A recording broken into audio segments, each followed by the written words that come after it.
Chapter 529. Although today was not a holiday, the scenic spot was still crowded with tourists from all over the country. According to the latest information received, there were about 30 to 40 troublemakers, and they disguised themselves as a tour group to blend in with the tourists. Therefore, as soon as the operation personnel received the news, they immediately locked on to the tour group that had just passed through the end gate and was slowly walking toward Tiananmen Square. All groups, listen up, you must take down this group of people as soon as possible. Remember, if you encounter resistance during the mission, you can kill them on the spot. Move! In an instant, countless operation personnel disguised as tourists gradually flocked toward the tour group from all directions. However, when the operation personnel really approached the tour group and saw the faces of the troublemakers in front of them, they suddenly felt a storm in their hearts. Many people were so scared that they quickly stopped and began to hesitate whether to continue to go forward and arrest them. Are these the troublemakers mentioned in the emergency report? Before seeing this tour group, everyone thought that the target of today's mission was some kind of vicious and crazy terrorist. Who would have thought, at this moment, what appeared in front of them was actually a tour group of elderly people. The elderly people wore the same clothes. They wore a small red vest with the travel agency logo on their upper bodies and a white baseball cap on their heads. Among them, the older ones had white hair, so the operation personnel estimated that these elderly people were at least 70 or 80 years old. Even the youngest among them was about 60 or 70 years old. If this tour group was placed on Chang'an Street, it would probably be a superstar group of scammers. Who would dare to provoke such a team? Could it be Wu Lian's information was wrong? At that moment, not only were the operation personnel in charge of the arrest a little confused, but even the supervisor behind them was stunned. While everyone was hesitating, this elderly tour group acted as though nothing had happened and walked past the Tiananmen Gate Tower casually. *CK. What the hell is your intelligence group doing? Come, I'll let you see with your own eyes. This is the F*King operation target you told me about. On the Tiananmen Square, the operations supervisor of this mission was communicating with the intelligence group in exasperation. These elderly people in front of him had trouble even walking. How could they be the troublemakers mentioned by the intelligence group? Isn't this nonsense? Don't worry, I'm checking the situation here, right? On the other end of the phone, the director of the intelligence group was also very anxious. How could such a big mistake be made? That's impossible. While the operation team and intelligence group repeatedly confirmed the target's information, the elderly tour group slowly walked out of the passage under the guidance of the tour guide and came directly under the president's statue. Soon after, a shocking scene occurred. After these old men walked out of the City Gate Tower's passageway, they neatly lined up in a 6x6 square formation as if they had rehearsed it beforehand. Then, they all sat cross-legged on the ground. From the beginning to the end, these elderly people did not make a single sound. Wait, something happened. They're staging a sit-in. Unlike ordinary protesters, this Super Pengzi group was small in number and their behavior was very strange. The tour guide was the only middle-aged man. After seeing his tour group doing such a shocking thing, he did not stand up to stop them. Instead, he directly walked past the crowd and stood in the first row of the group. The tour guide stood while the elderly people sat. When the passing tourists saw this scene, they could not help but stop and stand nearby and whisper to each other. What's going on? What's going on? Is something big going to happen? Where's the phone? Take a picture. As more and more people gathered in the square, after taking a deep breath, the tour guide faced the elderly people and slowly sat on the ground. Then, the middle-aged man dressed as a tour guide recited in front of everyone in the room, with a cadence of intonation, "This is the beginning of the end. Xian cultivator, the ancestor of nature, and the great sect of thousands of people. It's profound, so it's called subtle. It's continuous, so it's called wonderful. It's high, so it covers the 9 heavens, so it's wide, so it covers the 8 corners. It's as bright as the sun and the moon, so fast as lightning. It's as bright as a flash, or drifting like a stream of stars, or rippling like a deep pool, or flying like a cloud." This passage came from a Taoist classic. Naturally, Ordinary people would not understand what he was saying. But for the members of the operation group, this passage was no less shocking than a sudden clap of thunder. It was inexplicably shocking. This is a cultivation technique? He's preaching? Quick, stop him. Hearing the manager's angry roar from the headset, the staff suddenly came back to their senses. Then they no longer cared about shocking the world. In front of all the tourists present, they directly pounced on the elderly tour group fiercely. However, just as one of the operation members was about to get close to the elderly people, an invisible force suddenly sent him flying and he fell heavily on the wall of the tower. Bang! With a muffled sound, the operation member, who was only at the mid-stage of concealing strength, fainted on the spot. At this time, the manager of the operation group suddenly realized that these elderly people, who seemed to be on the verge of death, had secretly set up a defensive array under the tower according to the arrangement of the 36 Big Dipper gods. Fu Xian Dao, obtain from the inside, guard from the outside, use from the spirit, forget from the weapon. This is the essence of Xian Dao. Obtain from the noble, do not wait for the power of the yellow axe. The body is rich, do not need the rare goods. Too high to be climbed, too deep to be fathomed. Riding on the flowing light, driving the flying scenery, penetrating the sixth void, penetrating the cold. Beyond the supreme, into the supreme. The tour guide sitting at the front did not seem to notice Wu Lian's sudden action at all. He still closed his eyes and continued to recite to himself. The onlookers did not know the truth. They only felt that this person's behavior was a little strange, so they used their mobile phones to record the entire process of him preaching. Back off, back off. Stop taking pictures. We are carrying out a special mission. Please cooperate with us. Thank you. After all, this incident happened under the Tower of Tiananmen. The operation members did not dare to forcibly break the array, so they could only temporarily drive the onlookers away from the scene. Hey, what are you doing? Why are you pushing me? Which department are you from? How would I know who you are without a uniform? I'm telling you, you better show some respect. I'm not leaving. What can you do about it? Come on, come hit me. Wu Lian wanted to clear the area, but the onlookers did not agree. The elderly tour group in front of them did not kill anyone, and they did not set off any fire. What was wrong with them sitting there silently and watching from the side? Was it illegal to sit still? Was it illegal to watch from the side? Wang Chuanju had thought of everything, but she did not expect. Chapter 530. Come here to shock the virtues, spread the teachings under the gate tower. In this day and age, traffic could be converted into cash. As long as there were people watching online, there would naturally be money to be made. Therefore, as soon as this elderly tour group sat down, someone next to them picked up their phone and started filming the entire process. According to the Public Security Administration punishment law, this tour group's behavior had seriously disrupted the order of the square, so the square's security personnel had the right to expel them. The operation personnel wanted to forcibly take this elderly tour group away, but due to the fact that there were too many tourists around, they did not dare to make too much of a commotion. Since they could not force their way in, they could only set up a cordon and wait for backup. While the operation personnel were anxious, the middle-aged man dressed as a tour guide sat on the ground, turning a blind eye to everything that was happening around him. Even though Wu Lian's operation personnel had already stood in front of him and tried to dissuade him, he still ignored them. Instead, he continued to chant some kind of unknown scripture. The middle-aged man's voice was not loud, but everyone present could clearly hear the scripture he was chanting. This kind of behavior was a little strange no matter how one looked at it. It would definitely go viral on the internet.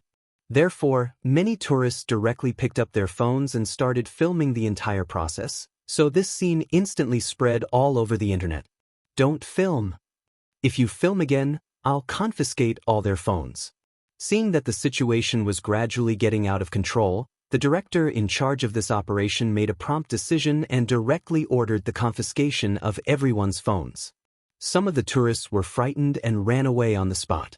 However, some tourists were very hot-tempered. Seeing that the operation personnel were about to confiscate their phones, not only did they not dodge, but they also pointed their cameras at the operation personnel and kept shouting, "Come, everyone, come and see, the security guards of Tiananmen Square are violently enforcing the law." For a moment, the situation was a little out of control.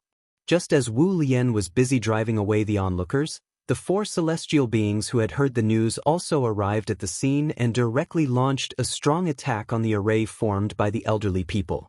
These elderly people seemed to have cultivation, but they had not been cultivating for long. Among them, the most powerful one had probably just touched the threshold of the Qi refinement stage. Therefore, as soon as the four celestial beings launched an attack, the entire array suddenly shook. But at this moment, the tour guide suddenly stopped chanting. Then he slowly stood up from the ground and said to the people around him, "Everyone, stop. I've done what I have to do. I'll go with you now." As soon as the middle-aged man finished speaking, the elders behind him all stood up from the ground and quickly walked to his side. From the looks of it, these old people in their 70s and 80s seemed to be following the lead of this middle-aged man. Seeing this, the operation personnel could not help but look at each other, as if they could not understand the actions of the person in front of them. "There are too many people here. Hurry up and take them away." After the middle-aged man surrendered, the supervisor quickly rushed down from the tower. For the sake of safety, the supervisor signaled for the operation personnel to handcuff all the old people in front of him. Regarding this, the middle-aged man in the lead seemed to be quite dissatisfied. Thus, he went directly to the supervisor and pleaded for these old people. "These old people have only been cultivating with me for a short period of time. Today, they are only here to cheer for me. May I ask what crime they have committed? If you insist on denouncing them, then go ahead and take me back. This has nothing to do with them. Don't worry if I really want to cause trouble. Today, I won't preach here and I won't surrender without a fight." Hearing this, the supervisor had no choice but to take a serious look at the person in front of him. To be honest, if he really had to forcibly take these old people away in front of all the tourists present, there might be some bizarre negative news on the internet tomorrow. And according to the information that Wu Lian had received before, the instigator of everything today seemed to be this middle-aged man in front of him. Therefore, after hearing the middle-aged man's words, the supervisor immediately walked to the side. After a short discussion with the higher-ups, the final decision was made. Take this person back. The others go to the side and register in order. If there are no problems, let them go. The middle-aged man seemed to be very satisfied with this arrangement. Thus, he turned around and whispered some instructions to the old people. Then, he took the initiative to follow the supervisor into a bus not far away. Throughout the entire process, the old people present did not say a word. They all seemed to listen to the middle-aged man in front of them. Therefore, after the middle-aged man was taken away by Wu Lian, only a few old people could not suppress the sadness in their hearts and silently shed tears. On the bus, as usual, Wu Lian began to interrogate the middle-aged man. "What's your name? Where are you from? Do you know what you've done today?" Wu Lian had to treat this celestial being with caution. Therefore, once the man got on the bus, the operation personnel handcuffed him with special stainless steel handcuffs. "My Taoist name is Yujing. Since I was born in Huaxia, then I'm from Huaxia. Is that how you answer? Speak human language." The investigator was very dissatisfied with the middle-aged man's attitude, so he pretended to be fierce and slammed the table. Seeing this, the middle-aged man was not offended at all. Instead, he chuckled and said, "Looking at your arrangements today, it seems like you're afraid that I'll do something evil here? You gathered people to spread religion and tried to mislead people. Isn't that evil? Is that so?" Hearing this, the middle-aged man who called himself Yujings suddenly shook his head and laughed. "I'm just following the will of the heavens. I don't seek selfish desires. I'm only doing this for the common people. Now that the golden age is coming, the ancient path is flourishing. Since the Wu Lian is the weapon of the country, how can we just block and expel them and forcefully cut off the path of cultivation? As the saying goes, it's better to lead than to block. What's the difference between such a forceful and foolish method and the tyranny of ancient times?" Hearing Yu Jingzi's words, The investigator was amused. You know about the Wu Lian too? I almost thought that you've become stupid from cultivating in the mountains. Ha! There was no point in saying anything more. The middle-aged man was a proud man. Seeing the investigator's bad attitude, he shook his head lightly, closed his eyes, and said nothing more. After all, he had done what he had to do. Even if the Wu Lian wanted to punish him, he would not have any complaints in his heart. A single spark could start a prairie fire. As the forerunner, he was the first to light this fire. Now, it was time to see when this fire would burn. Chapter 5:31. Inside the courtyard. After listening to the conversation between Yu Jingzi and the investigator, Chen Shi silently retracted his divine sense. He finally understood everything and the cause of today's farce. Yu Jingzi. This person's cultivation was not high, but his ambition was very great. Just like Prometheus in Western mythology, Yu Jingzi did not do this for fame or profit. He was willing to take the risk of angering the Wu Lian and forcibly sprinkle a seed of fire in this world for the sake of his ideals. This Tao fire, it was the flame of inheritance that had been extinguished for a long time. Since the first appearance of the heaven and earth anomaly, the heaven and earth spirit qi on earth had been recovering for nearly 2 years. 2 years, to Chen Shi, was just a snap of the fingers. In addition, he was a fat otaku who never left the house, so he naturally did not pay too much attention to the many subtle changes in the outside world. So what if it was recovering? At his level, the spirit qi was no longer the only condition to improve one's cultivation. Therefore, after the initial shock and excitement, Chen Shi completely threw this matter to the back of his mind. Time flew by. Nian Nian was already 7 years old. As long as 2 to 3 years had passed, many incomplete inheritances left behind from ancient times gradually flourished. What Yu Jingzi recited under the city tower today was an incomplete cultivation manual from ancient times. To Chen Shi, this cultivation method was so simple that it was almost crude. However, to ordinary people who had never come into contact with cultivation methods, this cultivation method was comparable to a priceless treasure. There were always geniuses in the world who were far superior to ordinary people. They only needed to cultivate step by step according to the cultivation method, and they might really be able to successfully step into the Immortal sect. Qi refinement was just the beginning. However, this simple step seemed to be separated by mountains and seas and a natural moat. Take a step back and be mortal. Take a step forward and you will become an immortal. The difference between immortal and mortal was ultimately just a step. The ancestor once said, Confucians use literature to break the law, while chivalrous people use martial arts to break the law. With the recovery of spirit qi and the gradual rise of inheritances, the existing social order on Earth would definitely be severely impacted. Not to mention, the threat that the cultivators posed was far greater than that of ordinary firearms. Once they succeeded in their cultivation, they would be able to overturn mountains and seas and pluck stars and moons with just a wave of their hands. They would be like human-shaped nuclear bombs walking on the streets. And when cultivators possessed such strength, who could guarantee that? Could they be like Chen Shi, who stayed at home all day, taking care of their children and playing with their cats? One person could destroy a city. One person was enough to overturn a country. Although the world is big, I am the law. Where could they not go? Who did they not dare to kill?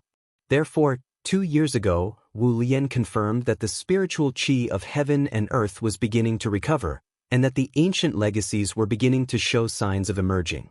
Together with the military, they came up with the first 5-year plan.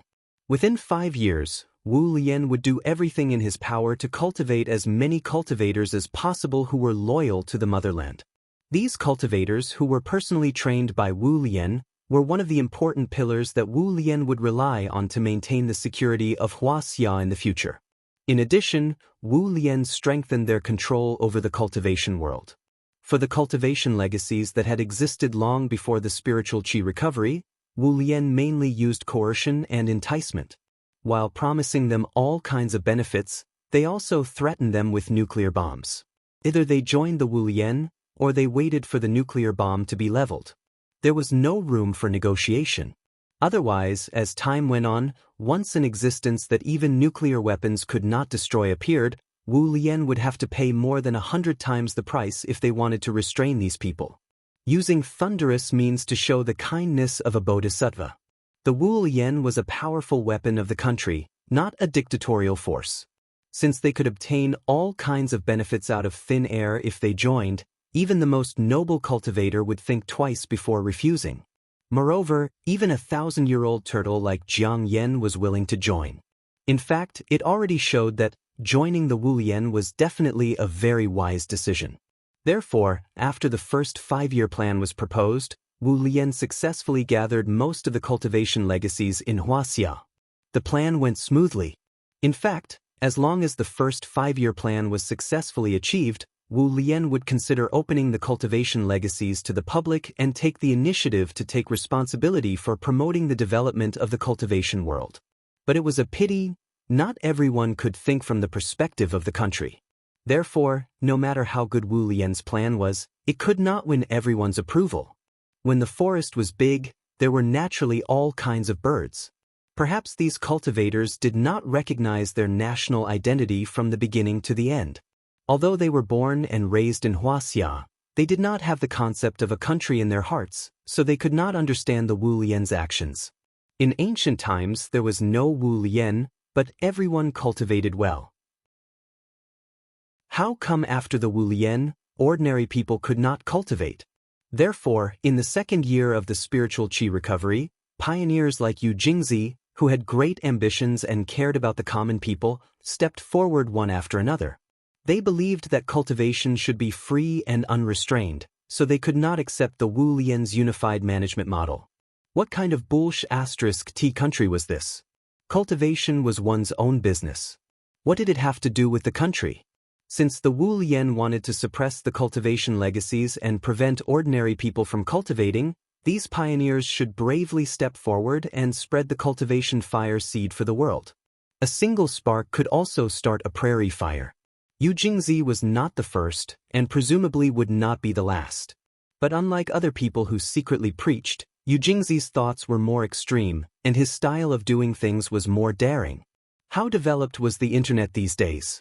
As long as there was a farce, it would spread throughout the country almost instantly. Preaching under Tiananmen Square. Today's incident was so big that even the Wu Lian could not block and delete the related videos and audio immediately. Of course, after ordinary people saw it, they might just chuckle, click like, and then scroll down to watch another video. This was what most people did, but it was definitely not what everyone did. As long as 1 in 1,000 people was willing to carefully study what Yu Jingzi was talking about, then he would definitely be able to benefit from it. Since the fire seed had been thrown, the next step was to see when it could start a prairie fire. The world is going to change. In the courtyard, Chen Shi silently sighed. Then, as if he suddenly thought of something, he quickly got up and took out a laptop from his room. Don't forget, long before becoming an immortal cultivator, Chen Shi was also a diligent programmer, and the kind with excellent professional skills. Yo, it's been deleted so quickly? Chen Shi took the laptop and did a simple search. He found that the news about today's farce had been mostly deleted by the Wu Lian, leaving only some 404 pages that had not been updated in time. Therefore, he decisively used his specialty. After a series of fierce operations, he opened a slightly strange website on the laptop. Yu Jingzi, oh, it's here. The update of the information is quite timely, so this is the limit of this cultivation technique. Then what should I do after I reach foundation establishment? This kind of trash can be sold for 5 million. Are you kidding me? Kavenka cried. I'm so sorry, I really don't want to stop updating. Chapter 5:32. The web page Chen Shi was browsing at this moment was not a web page that could be accessed by ordinary people. This was the legendary dark web. Since Wu Lian had blocked related events, Chen Shi wanted to go to the dark web to see if there was any top-secret information that was not known to the public. Of course, he had to enjoy it to his heart's content. The result was just as Chen Shi expected. Since the beginning of the recovery of spirit qi, countries around the world had taken corresponding actions. It was just that when it came to the management of the cultivation world, the control that capitalist countries had was far less than a socialist country like Huaxia. Therefore, many Western countries, especially traditional countries with a long history like England and France, had already established many large-scale cultivation organizations. Cultivation also meant extraordinary ability. For anyone, it was simply an irresistible temptation. As a result, in these short 2 years, the foreign cultivator organizations developed like a virus. Among them, the Knights Templar and the Wizard Association were the most famous. The website she was browsing at this moment, Solomon, was the world's largest dark web built and operated by the Knights Templar. In addition to conventional firearms and opium transactions, one could also buy all kinds of unconventional goods, such as beautiful women, slaves, human heads, and even military aircraft, tanks, and cannons that could not be obtained through conventional channels could all be bought here. Of course, the premise was that one had enough money. In addition to these things, the most eye-catching one was naturally the cultivation method. This was also a special product that had only appeared in the past 2 years. Perhaps Yu Jingzi had lost his mind after secluding himself in the mountains and did not know how to use modern technology flexibly. Therefore, when he had just finished teaching under Tiananmen City, the dark web had already listed the cultivation methods he had imparted. 5 million per copy, unlimited. In other words, as long as one person chose to pay, the Knights Templar could pick up 5 million for free. If 1,000 people bought, the Knights Templar could pick up 5 billion for free. What kind of concept was this? It was no wonder that Qin Shi was surprised. After all, cultivation methods were written on paper, and how much did a piece of paper cost? Although his foundation cultivation pill was also very expensive, he still spent some money on it. Qin Shi not only had to purchase the raw materials, but he also had to process them himself. Thinking about it this way, it seemed that selling cultivation techniques was more cost-effective. The dark web was not Taobao.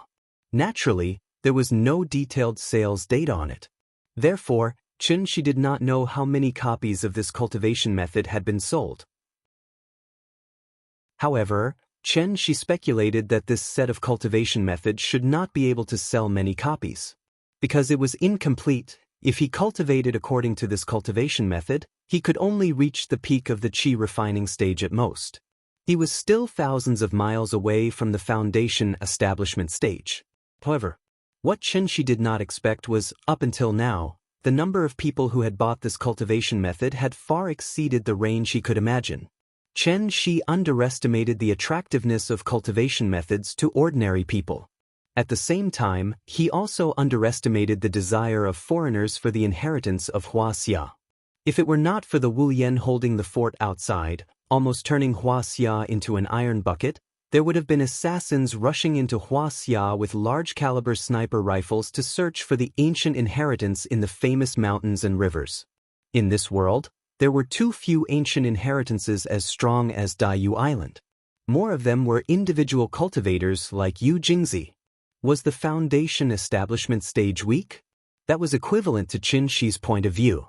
For ordinary people, the foundation establishment stage was second only to the celestial beings. Even according to Wu Lian's strength evaluation standards, the foundation establishment stage was at least an A-level expert. What did this mean? A mere incomplete cultivation method could make an ordinary person become an A-level expert. Now, it was only selling for 5 million. Was it too expensive?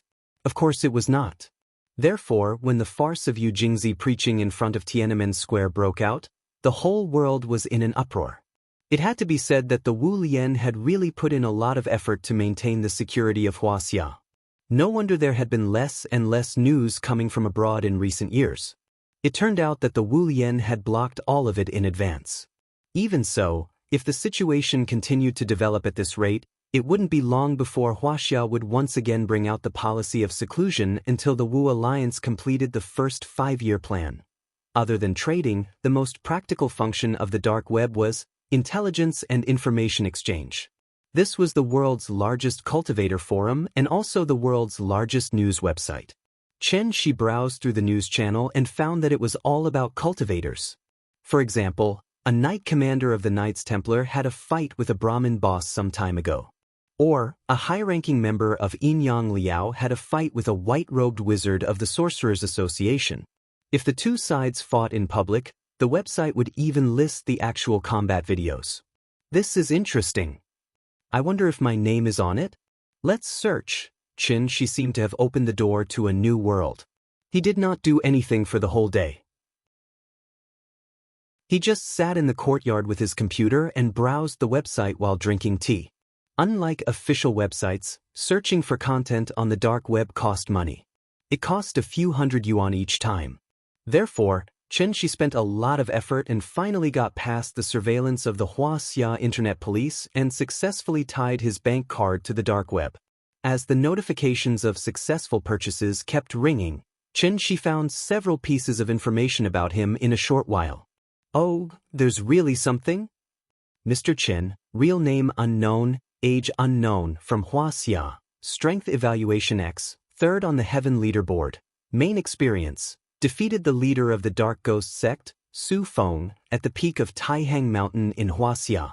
Compared to Qi's other achievements, the battle with Su Feng at Taihang Mountain was too eye-catching. Therefore, it was not surprising that it was recorded by the dark web.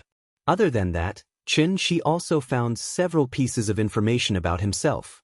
However, the sources of these pieces of information did not seem to be reliable. Therefore, the dark web labeled them as unconfirmed. Third on the Heaven leaderboard? Qi noticed this so-called ranking. Therefore, he tried to click on the two words, Heaven leaderboard. He did not expect a window to pop up on the webpage. I have to pay for this? They must be crazy poor. After silently ridiculing him, Qi obediently handed over the money. Then he saw a detailed list made by the Knights Templar after a few rounds of review. Chapter 5:33. Just like the status of the Forbes list in people's hearts, this strength list created by the Knights Templar had been unanimously recognized by almost all cultivators in the world since the moment it was released. Therefore, this list was also known as the Heaven List. The list recorded almost all the cultivators who had shown their prowess in various parts of the world. As long as a cultivator had fought in public, the Knights Templar would use this cultivator's battle record and cultivation base, as well as the evaluation of some more authoritative organizations such as the Wu Lian and Inyang Liao. Finally, this cultivator would be listed on the Heaven List in order of strength. Just like the Forbes list, the Heaven List only had 500 names. Therefore, being listed on the Heaven List was the highest honor in the hearts of almost all cultivators. Qi was also on the list, and he was ranked in the top 3. Unlike the free information he had seen before, the information Qi saw after he paid for it was more complete. Almost every name was followed by a few hundred or even a few thousand words of detailed information. Mr. Chen, real name unknown, age unknown, from Huaxia, strength evaluation X, ranked 3rd on the Heaven List. In addition to this free information, the notes column attached to the Heaven List actually clearly recorded the reason why Qi was able to sit in the top 3. Apart from the battle with Su Feng, Mr. Chen has not fought with anyone in public, so there is no way to know his specific cultivation base. According to reliable information obtained from within the Wu Lian, Mr. Chen should be recognized as the strongest person within the Wu Lian. There are even rumors that say that even Lin Tingfeng, who is currently ranked 1st on the Heaven List, does not seem to have the confidence to beat Mr. Chen. Therefore, the Knights Templar combined all the information they currently have and made an exception to list Mr. Chen as the 3rd on the Heaven List. If there are any objections, you can go to Huaxia to find Mr. Chen and fight him. The Knights Templar are willing to follow you all the way and take the initiative to be the witnesses. Seeing this, Qi could not help but shake his head and laugh. Why did they make it the same as by Xiaoxing's Jianghu weapon manual? If they did this, wouldn't that be encouraging the cultivators to fight crazily for a false reputation? Qi didn't really care about his ranking. After he roughly browsed through the list, he found that this list wasn't very reliable. It was even a little too one-sided. Perhaps it was because the Wu Lian had blocked all relevant information, so even though Daiyu Island had joined the Wu Lian, there was no one with the surname Jiang on the Heaven roll. If the heaven leaderboard was really as authoritative as imagined, how could there not be anyone with the surname Jiang on it? Even if Chen Shi was not included, Jiang Yan should still be number 1 on the heaven leaderboard. How could an ordinary person compare to an old tortoise that had lived for over 1,000 years? Thus, it was fine to just take a look at this list, but one must not take it seriously. Lin Tingfeng? First on the heaven leaderboard? Although Chen Shi didn't really care about this list, he still subconsciously clicked on the detailed introduction of the number 1 on the heaven leaderboard. It was just like how everyone knew that the world's highest peak was Mount Everest, but very few people knew that the world's second highest peak was Chogori Peak. This was human nature, and Chen Shi was no exception. Therefore, the number 1 on the heaven leaderboard was really quite eye-catching. As the current number 1 on the heaven leaderboard, Lin Tingfeng was not only one of the founders of the Wu Lian, but also one of the 3 divine pillars of Hua Xia. The so-called 3 divine pillars were actually the 3 giants of the Wu Lian. One had to know that long before Chen Shi returned to Earth, the 3 divine pillars were already famous all over the world. If the 3 divine pillars could forcefully cultivate to the heavenly man level when spirit chi was exhausted, one could imagine how outstanding their talents were. Now that spirit chi had begun to recover, there might not be many changes in a short period of time. However, as time passed, the most outstanding among them would naturally be able to stand out from the vast masses. At this point, it was necessary to mention a classic biological term, which was catch-up growth. At the same time, it was also known as compensatory growth. If Chen Shi guessed correctly, Earth should be in the catch-up stage now. After all, how powerful was Earth in ancient times? Because of the exhaustion of spirit chi, Earth had completely become what people called the Tianshu ruins. Therefore, once spirit chi on Earth began to recover, it would inevitably lead to an almost abnormal increase in the strength of cultivators. At present, the powerhouses on the heaven leaderboard were mainly concentrated in the heavenly man level, which was the level above the foundation establishment level and below the golden core level. If things continued to develop according to the current momentum, within 10 years, there should be someone who could take the lead in breaking through the golden core level and officially step into the Yuanning stage. Yuanning? What kind of concept was that? At that time, the Earth should also show a different appearance, right? Chen Shi stood from the perspective of a bystander and roughly deduced the changes of Earth's future. Then he suddenly thought of a very serious problem. 10 years later, Earth would no longer be the stage for him, the great Supreme Qin. It would be Nianyan's turn to shine. At the age of 17 or 18, wasn't it the best time for Nianyan to be in her prime and full of vigor? When he thought that Nianyan might face a new golden age in the future, Chen Shi couldn't help but feel happy for his daughter from the bottom of his heart. At least, she didn't have to be like her father, who had to wander around for most of his life and go through untold hardships before finally finding the goal that he had been pursuing all his life.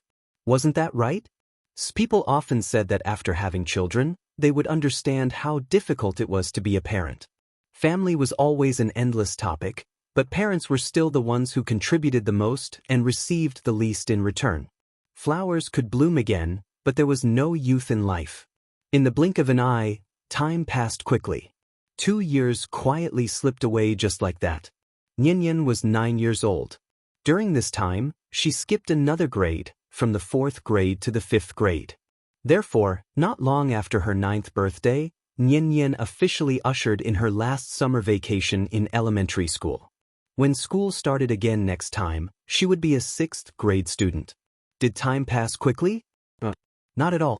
Because after having children, we will find that time becomes worthless at all. After sending the child to school in the morning, in the blink of an eye, we have to wait patiently at the school gate for the child to finish school. Every day, we have to care about the child's food and clothing as well as the child's mental health. In addition to accompanying the child to eat, play, and chat, we have to constantly urge the child to study hard.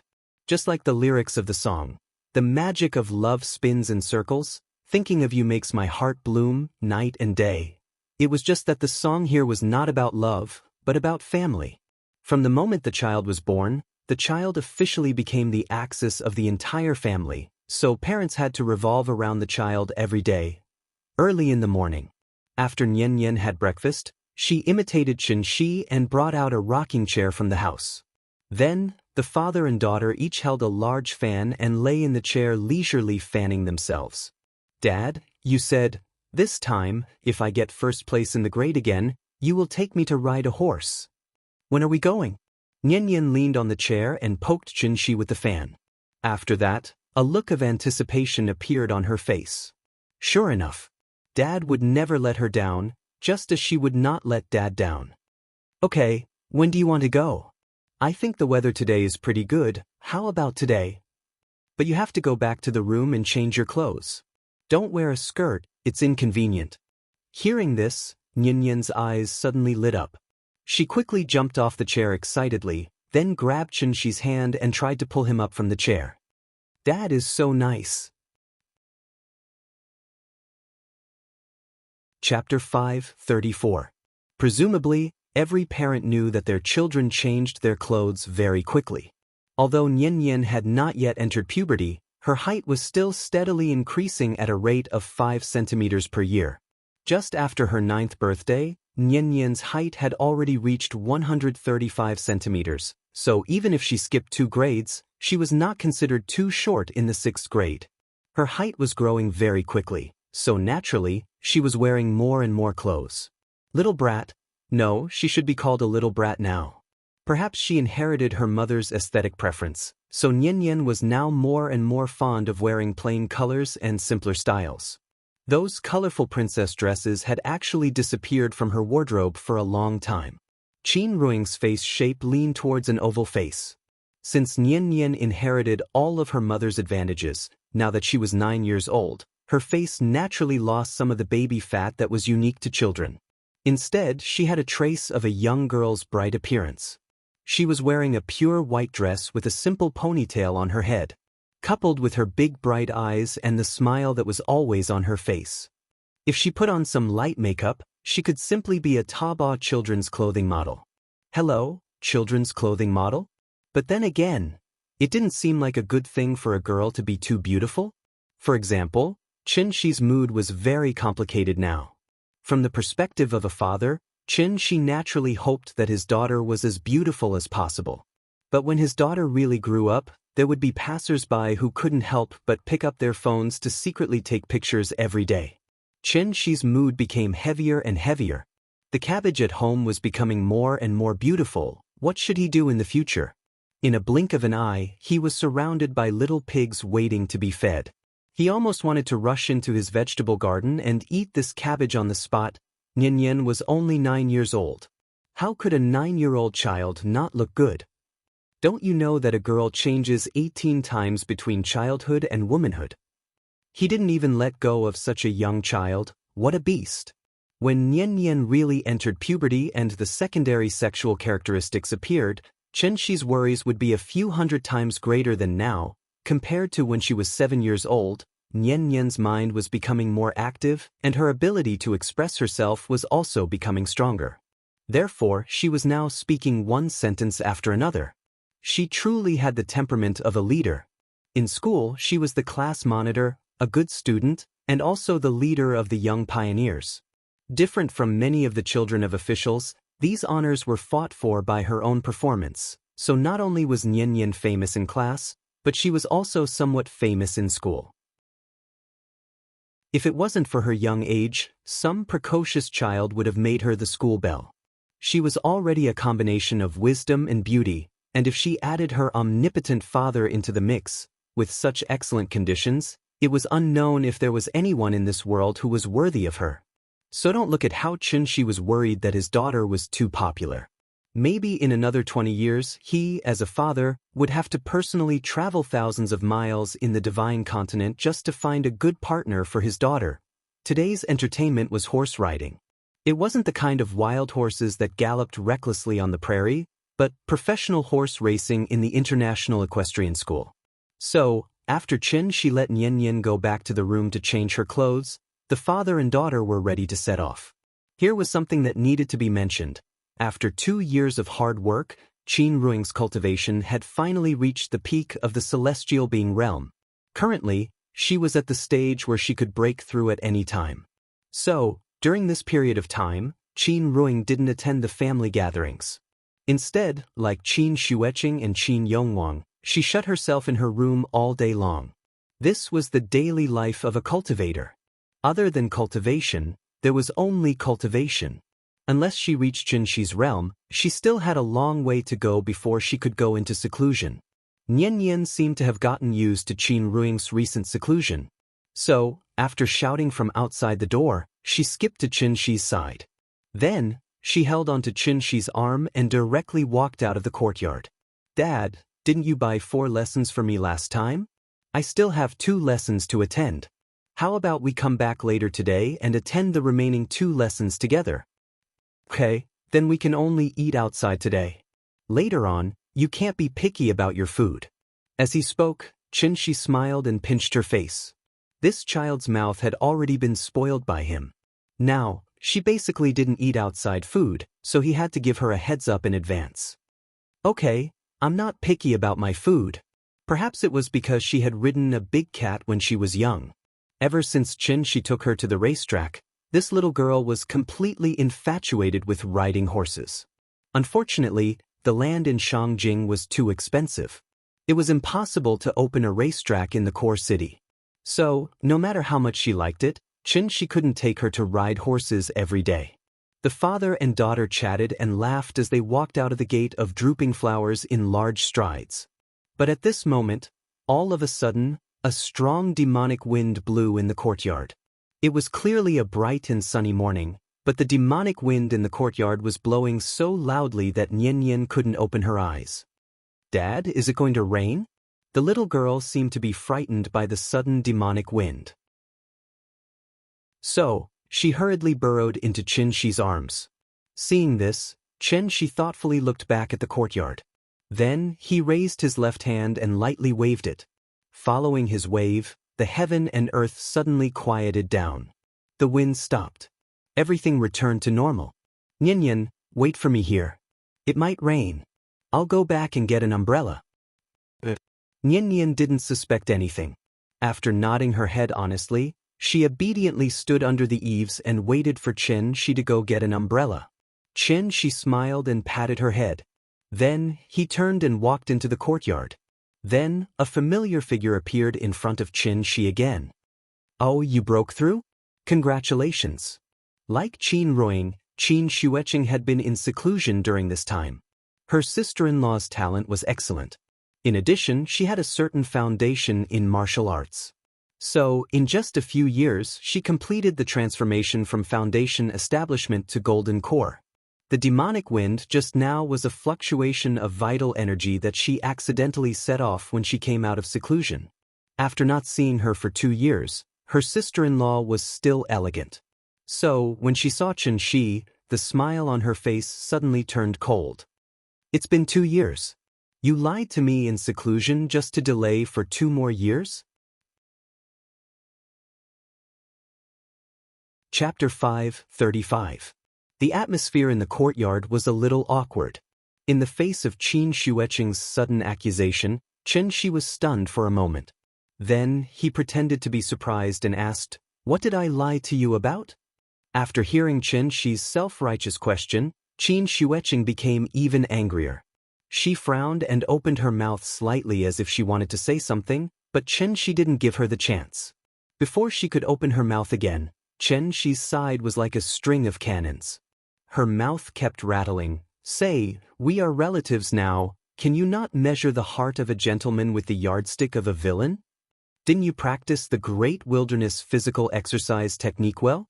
Why don't you recognize me now? Look at you now. Ice skin, jade bones, and jade body are at the initial stage. You can block the attack of an ordinary Dharma treasure with just your physical body. What else are you not satisfied with? If you're still not satisfied, you can continue to practice. When you practice this technique to the highest level, you might be able to shatter the void with your physical body and step into the void realm in a whole new way."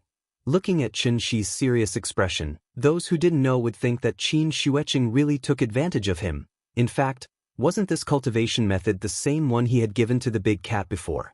What needed to be mentioned here was, whether it was Tianshu, Tianxian, or Taiwei enclosure, The cultivation system in these places was mainly qi refinement.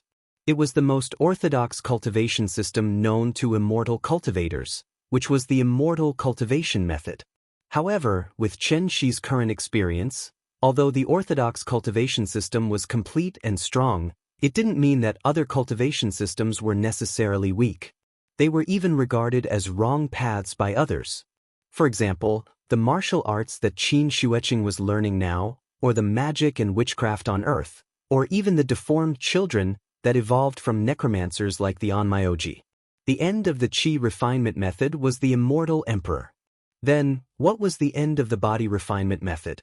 The reason why people couldn't see the end was because they hadn't found the path to the end. Cultivation methods were dead, but people were alive. The universe was vast and boundless. Who could be sure that the other cultivation holy lands would focus on qi refinement? Therefore, in the end, it was still the same old saying, the great Tao flowed like mercury, and every grain was round. Therefore, Chen Shi never asked about his sister-in-law's cultivation method. Since she liked to practice like this, then he would let her practice on her own. As her brother-in-law, the most he could do was give her some help from the side. For example, he could provide her with the Great Desolation body tempering technique and use it as inspiration. Perhaps it was because the big cat was a monster, so even after cultivating for so long, it was still stuck at the initial stage. On the other hand, after Qin Shueqing obtained the Great Desolation body forging technique, she was able to completely complete the first stage of transformation within a short span of 2 years. From then on, she became a true body cultivator. The Great Desolation body forging technique was found by Chen Shi in the Sky Yen Divine Sex Library. This was an incomplete body tempering technique, so Chen Shi didn't want to give this technique to Qin Shueqing. The reason why he changed his mind and took the initiative to pass this technique to Qin Shueqing was mainly because Cheng Hua and Yi. These two brats didn't keep their promises. They used their mother's birthday as an excuse to gain sympathy. They said that they would be back in 7 days, but in the end, it had been 2 years.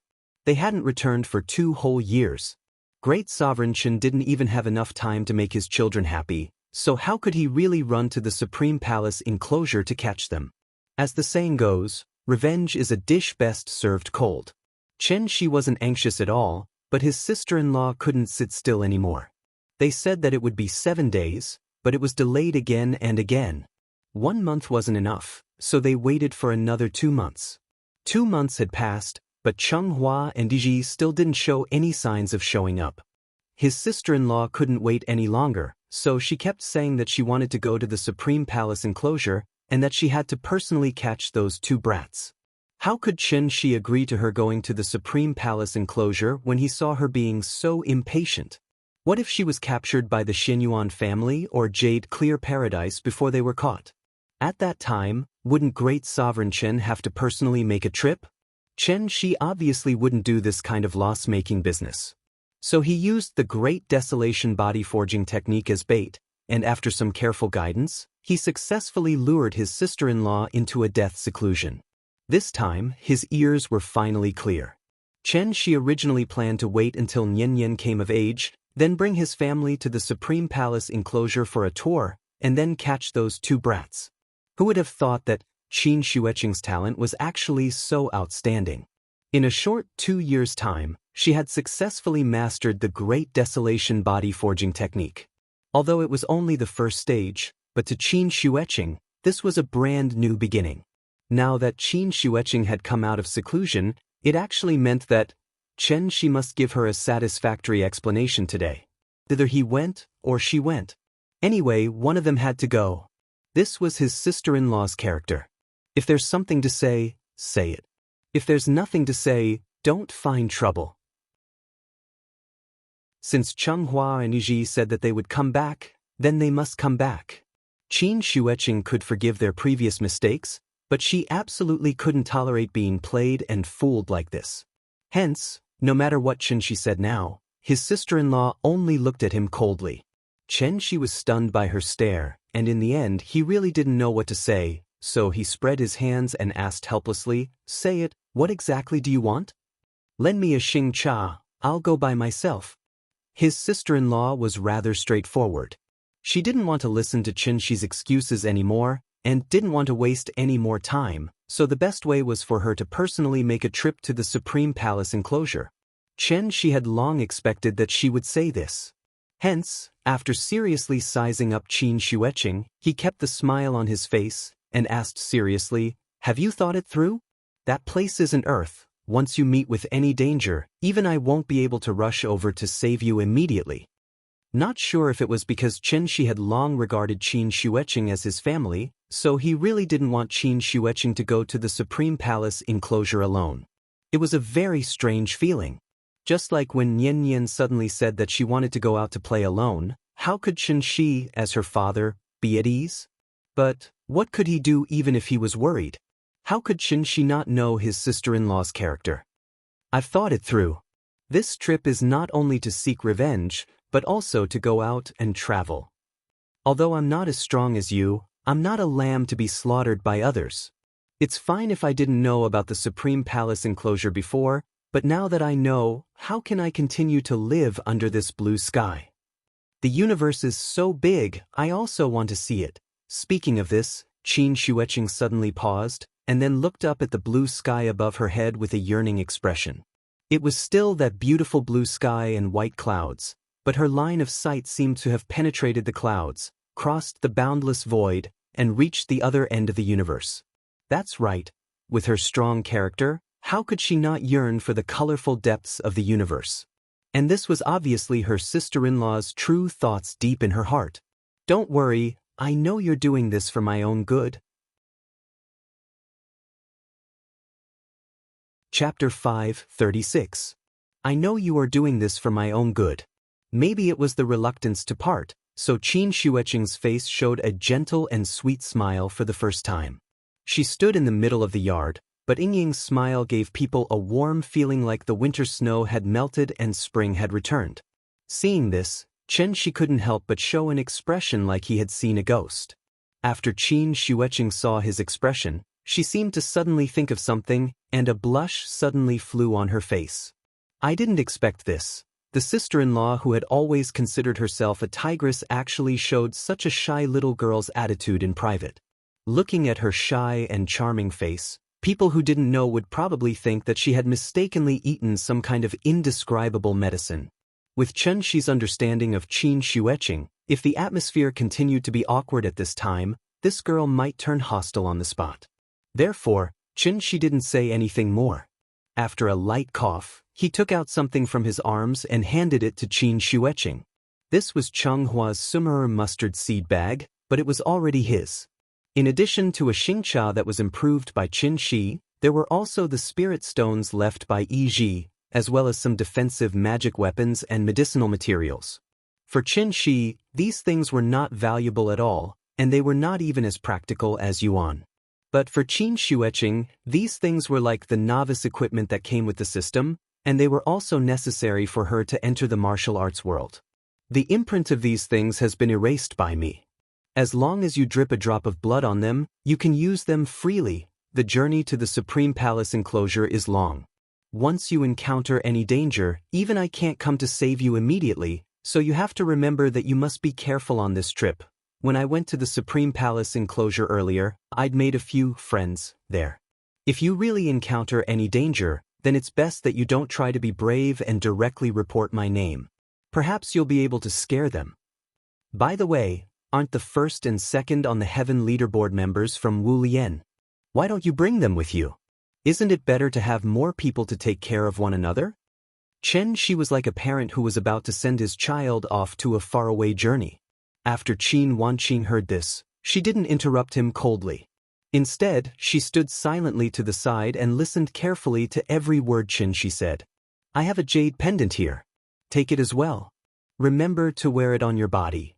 This thing was originally prepared for Nian Nian, but she can't use it for the time being. Since you're going so far away, I'll give it to you to protect yourself first, but you must remember, this jade pendant can only be used 3 times. After 3 times, it will completely lose its effect. So when you encounter danger, you must escape as soon as possible. As he spoke, Qinshi took out a unique jade pendant from his bosom. It was no wonder that Qin Shi was so long-winded today. After all, he knew Qin Xueqing's character too well. If he didn't repeatedly emphasize in advance, with her previous behavior, she definitely wouldn't care whether the person standing opposite her was a celestial venerable or a supreme venerable. In short, she would just bite the bullet and do it. It had to be said that for this stubborn sister-in-law of his, Qin Shi's, stubbornness really broke his heart. In the end, Qin Xueqing still left.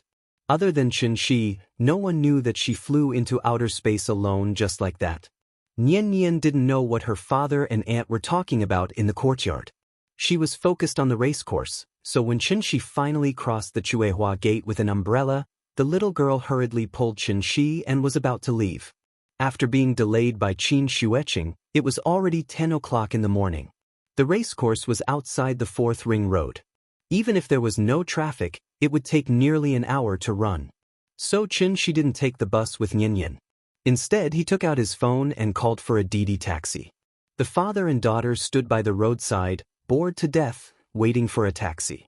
At this time, a girl with a lot of flyers in her hand suddenly came to them. "Hello sir, your daughter is so cute. I wonder if you have signed her up for a martial arts training class?" Hearing this, Qin Shi turned his head and looked at the girl. She was about 18 or 19 years old. She should be a part-time college student. "Sorry, she's not interested in these." Qin Shi politely refused. However, the girl saw that Nian Nian didn't participate in any martial arts training class, so she mustered up the courage and continued to introduce to Qin Shi, "Sir, it's like this. Our martial arts training class has just opened and is currently holding a membership top-up event. Your daughter should still be in elementary school, right? Her age is a good time to learn martial arts. Do you want to know more about it?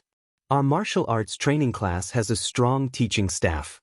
The head coach has won a national competition. If you send your daughter to our class, she will definitely become a qualified martial artist in the future. Sorry, we're really not interested." "Oh, okay, sorry to bother you," the girl left with a disappointed face. From beginning to end, Nian Nian didn't say a word because she was already used to it. Just like the popular swimming and fitness 2 years ago, for some reason, there was a sudden martial arts craze in the country in the past 2 years. With the slogan of strengthening the body and retaining one's youth, this martial arts craze was extremely fierce. Whether it was a small city or a big city like Shangjing, there was a martial arts training class near every residential area. The low-end ones were called martial arts training classes, and the high-end ones were called martial arts halls. The number was almost comparable to internet cafes. Speaking of this, I have to first mention a past event that people born in the 90s and the aughts might not know much about. In the 1980s, there was a Qigong craze in the country. From military commanders, national defense experts, and academicians of the Chinese Academy of Sciences to ignorant old people and young children, almost everyone was learning Qigong and believed in it without a doubt. Speaking of which, this wasn't a shameful thing. Because when Qigong was popular in Huaxia, the theory of telepathy was also popular in Western countries. At that time, there was no 4G network, and there were no Weibo videos. Therefore, only people who experienced it personally knew how exaggerated the Qigong craze was. In the blink of an eye, 40 years had passed. Society was constantly developing, and humans were constantly improving. Looking back, some people might think that people in the past were too stupid and ignorant. How could they believe in something as unreliable as Qigong? If people had such doubts, it meant that they didn't know. The eye exercise was actually a product of the Qigong craze, and it had been passed down to this day. And the original name of this famous set of eye health exercises was Clear Eye Qigong Exercise. Chapter 537. The return of immortal cultivation as a stay-at-home dad was delayed by something today. Please wait for a moment. After the content is updated, please refresh the page to get the latest update.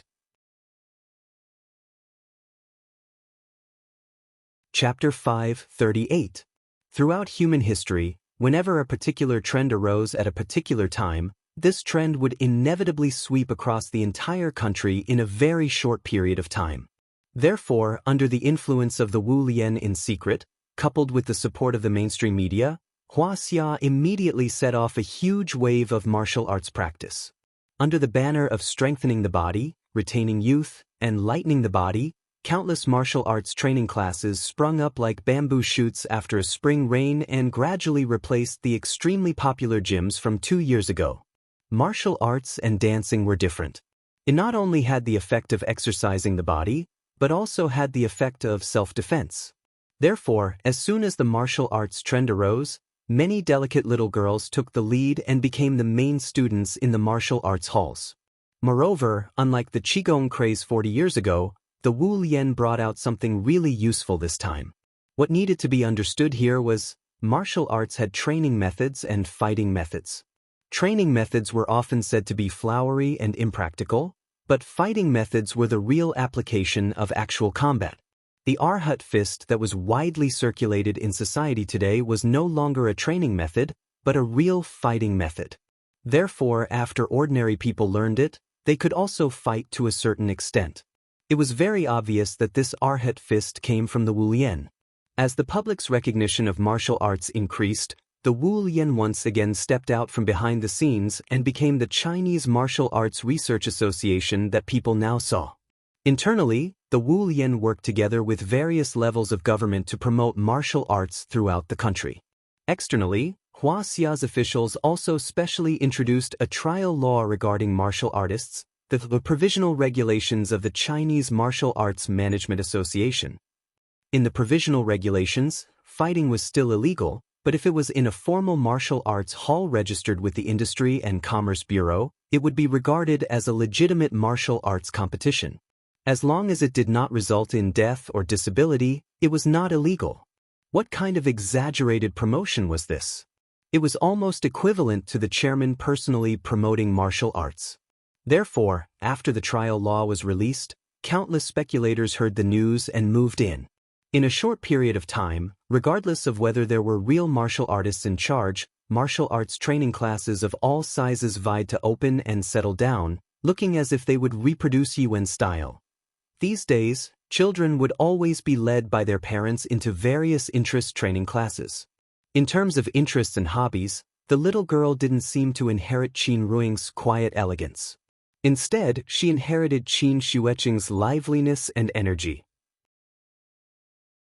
After Qin, she took her to experience riding a horse. The little girl was completely infatuated with horsemanship. As a standard in Western aristocratic schools, equestrian skills might be slightly different from what ordinary people imagined. It was the only event in the Olympic Games where men and women competed on the same field, so many children from rich families abroad began to learn horsemanship when they were young. Just like a European proverb says, those who can ride horses are not necessarily nobles, but nobles certainly can ride horses. As more and more Huaxia people went to study in British aristocratic schools, this trend naturally spread to Huaxia as well. Nobles, of course, had to be particular. A helmet, gloves, riding boots, breeches, charbus, and a protective vest were all indispensable. It was as if without it, it could no longer be called an international equestrian skill, but a traditional equestrian sport in Huaxia. Therefore, when Nian just signed up, the staff of the equestrian club persuaded her to buy a set of equipment. Although Qin was not very interested in these things, because Nian wanted to learn, he paid the money quickly and bought 16 classes at one time. Since this thing was called an aristocratic sport, the charging standard naturally had to be according to the aristocratic standard. A 45-minute class cost 800 yuan, and the coach had to charge extra. But even so, when Qin came to the club with Nian, the racecourse was still crowded with children practicing. Although many of the children were just individual customers who bought in a group, but it should be known that children also had vanity. Therefore, after experiencing such high-end extracurricular training like horsemanship once, these children would usually be like Nian, clamoring for their parents to pay for the class. If the child liked it, then buy it. Although it was a little painful, it was not unbearable. In fact, the reason why many parents agreed to let their children learn horsemanship was that they actually had their own calculations in mind. Children from ordinary families certainly had no way to come into contact with children from rich families. In order to let their children come into contact with a higher social circle, the equestrian club was obviously a very good platform. After all, whether a family was rich or not, one only needed to look at the children's clothes to know. Children from ordinary families would definitely only wear the free clothes provided by the club. Only the truly wealthy families would buy their own equestrian outfits for their children. Nian Yan's appearance was already outstanding, so when she changed into her equestrian clothes and came to the lounge to wait for the staff to arrange the horse, several parents could not help but whisper to each other. Children were not so calculative. As long as their children could have a good relationship with Nian Yan, they, as parents, would naturally be able to talk to Chen Shi. Judging from her appearance, Chen Shi didn't look very old, and her dressing was very low-key. But where was this place? It was one of the best equestrian clubs in Shangjing. Therefore, the more low-key people like Chen Shi acted, the more complicated their background was.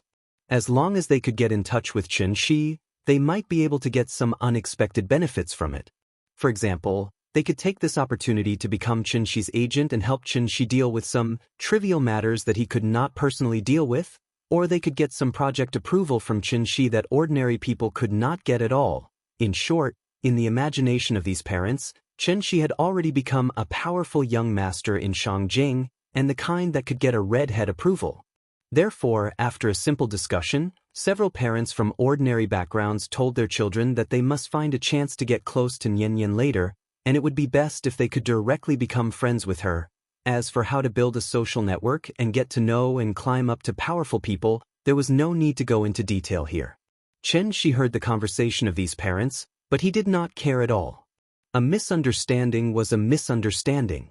Since someone wanted to make Nian Yan happy for him, Great Supreme Qin could only raise his hands to express his welcome. As long as Nian Yan was happy, he, as a father, did not mind playing the role of a powerful young master. In the lounge, Chen Shi was not so rich that he had to buy Nian Yan an exclusive horse, so the father and daughter could only wait for the club to arrange a horse. Nian Yan was an official member. Therefore, according to the usual practice, as long as Chen Shi communicated with the club in advance, then the club should prepare a horse before they arrived. Today, for some reason, the father and daughter sat in the lounge and waited for a full 20 minutes before the club staff hurriedly came to inform Nian Yan that she could get on the horse. The horse today seemed to be of good pedigree. It was white all over and had a beautiful figure, without a trace of impurity. Nian Yan liked it very much at first sight, so she did not care whether she had ridden this horse before or not. Under the guidance of the coach, she rode the horse quickly for a few laps. Nian Yan seemed to be very talented in riding. After this period of training, she could even do obstacle training. "Father, look at me. Am I awesome?" After running a lap, the little girl sat on the back of the horse and laughed complacently. Her small body gave people a feeling of valiance and formidableness. For a moment, there was a bit of a left leading the yellow, right leading the blue, brocade hat and marten fur coat, thousands of riders rolling up the hill, chic and unrestrained heroism. "Awesome, awesome. Nian Yan is the best." Chen Shi laughed and cheered for her. The father and daughter seemed to be in a good mood. But at this moment, the staff just now ran to the coach in a panic, and then the two whispered something while looking up at Chen Shi on the side. Chapter 539. In the open sky racecourse, the little girl was laughing proudly on the back of her horse. When the horse was running, the rider had to use the strength of his waist and legs to maintain his balance. Therefore, riding a horse was actually a very physically exhausting exercise. In addition, it was currently summer vacation, and the equestrian costume was very tight. Therefore, after one lap, the little girl's face was obviously covered in sweat. She was hot and tired, but she was still smiling from ear to ear. It was as if she had been injected with stimulants. The little girl was eager to try again. She seemed to want to do another lap. However, according to the club's regulations, the rider was not allowed to do obstacle training without the approval of the coach. Therefore, she could only ride the horse and look at the coach from the side. She almost directly interrupted the conversation between the staff member and the coach. During the conversation, The coach seemed to have heard some unpleasant news, so he frowned slightly. Seeing this, the staff member's face couldn't help but flash a trace of awkwardness, then he continued to explain with a flourish. Looking at the situation, it seemed like there was a problem. Okay, then it's settled. But you'd better explain to Mr. Chen first, in case he complains about you. After a short communication, the coach waved his hand impatiently and signaled the staff member to explain to Chen Shi. Although Chen Shi was standing outside the racecourse, he still heard every word of the conversation between the two. Therefore, when the staff member hurried over to him, Chen Shi was already smiling and waving at Nian. Nian, let the coach help you get off the horse. Come out for a second, Dad has something to tell you. Chen Shi wanted Nian to get off the horse. Hearing this, the little girl, who was in high spirits, suddenly became a little unhappy. She shook her head, then pouted and shouted at Chen Shi unhappily, "No, I want to run 2 more laps." As she said this, Nian even clamped her legs together as a demonstration. Speaking of which, this little girl was almost 10 years old. In addition to acting cute and coquettishly, she more or less had some rebellious mentality, so she would not listen to and obey Chen Shi like she used to. In this regard, Chen Shi was not angry. Instead, he turned his head with a smile and looked at the staff walking towards him. "Mr. Chen, I'm sorry. It's like this. Due to the negligence of our staff, the horse that your daughter is riding today is actually a customer's private horse. Now that the client has arrived at the club, the training is about to begin. So, do you think you can forgive our mistake and let us arrange a new horse for your daughter?" The attitude of the staff member was also very sincere. After hearing this, Chen Shi just smiled slightly and did not directly express his opinion. In fact, what kind of mistake was this? Because there were too many customers today, the horse farm didn't have their own horses. Thus, they randomly pulled a private horse for official members like Nian to practice. After all, the club needed to make money, so in addition to taking in official members, receiving individual customers was the main source of income for the club. And once the number of users increased, the club's horse would inevitably be in short supply. The club did not want to offend official members, nor did they want to give up on individual customers. Therefore, the club turned its attention to VIP customers. One had to know that VIP customers were all big tycoons. Official members like Nian would at most buy a set of equestrian clothes, but VIP customers directly bought a horse and left it at the club. For example, the white horse that Nian rode today was a purebred horse imported from abroad. Its price was estimated to be comparable to a McLaren. However, no matter how expensive a horse was, it was still a horse. Horse naturally had to be taken out for a walk, just like a dog. VIP customers bought horses to show their status, so they would not often come to the club. Therefore, providing VIP customers' horse for official members to practice became an unspoken rule of the club. Nian encountered such a situation today. She was riding a horse, but the owner of the horse suddenly came to the club. Therefore, no matter how unwilling she was, the staff had to politely ask her to get off the horse. It wasn't as if this had never happened before. It was just that the customers had to change their clothes before riding, so the club had enough time to coordinate. Therefore, no mistakes were made. After all, the horse that Nian rode was their private property, so although Chen Shi was a little unhappy, he did not mean to deliberately make things difficult for the staff. Therefore, after listening to the staff, Chen Shi turned his gaze back to Nian and was about to ask Nian to return the horse to them. But no one would have thought. Just as Chen Shi was about to speak, there was a sudden cry from the side of the path, "Mom!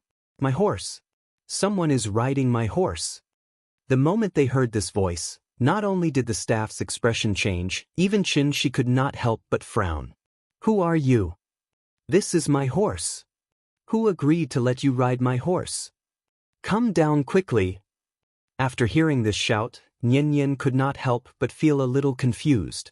She rode high on the horse and turned her head to look at the direction of the voice, only to find a little girl about her age standing at the railing of the racecourse, glaring at her. The girl seemed to be very angry. If it were not for the railing, she would have rushed over and forcefully pulled Nian off the horse. The sudden change of events caused Nian's little brain to stop working.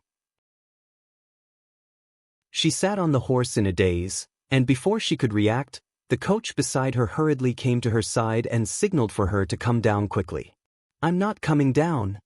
Seeing that the coach seemed to want to forcefully carry her down, Nian was a little unhappy. She immediately pouted, turned her head and shouted at Qinshi, "Dad, I haven't played enough. Can you let me play for a while more?" Children did not understand the filth between adults. She had not played enough, so of course she would stay on the horse and refuse to come down. For a moment, the situation was a little awkward. Seeing that Nian still refused to come down, the little girl by the railing suddenly blushed, as if she had been provoked by something, and could not help but burst into tears. "Mom," outside the racecourse. The little girl wailed loudly. Seeing her so pitiful and helpless, she could not bear to see her like this. Hence, he did not spoil Nian anymore, and directly went forward to carry Nian down from the horse. Chapter 540. Nian was a good student from the capital-affiliated primary school.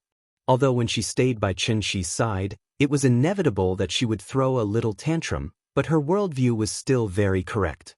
As a matter of fact, after seeing the girl suddenly cry, Nian immediately stopped talking and sat silently on the horse's back. Even when Qinshi wanted to carry her down, she didn't resist.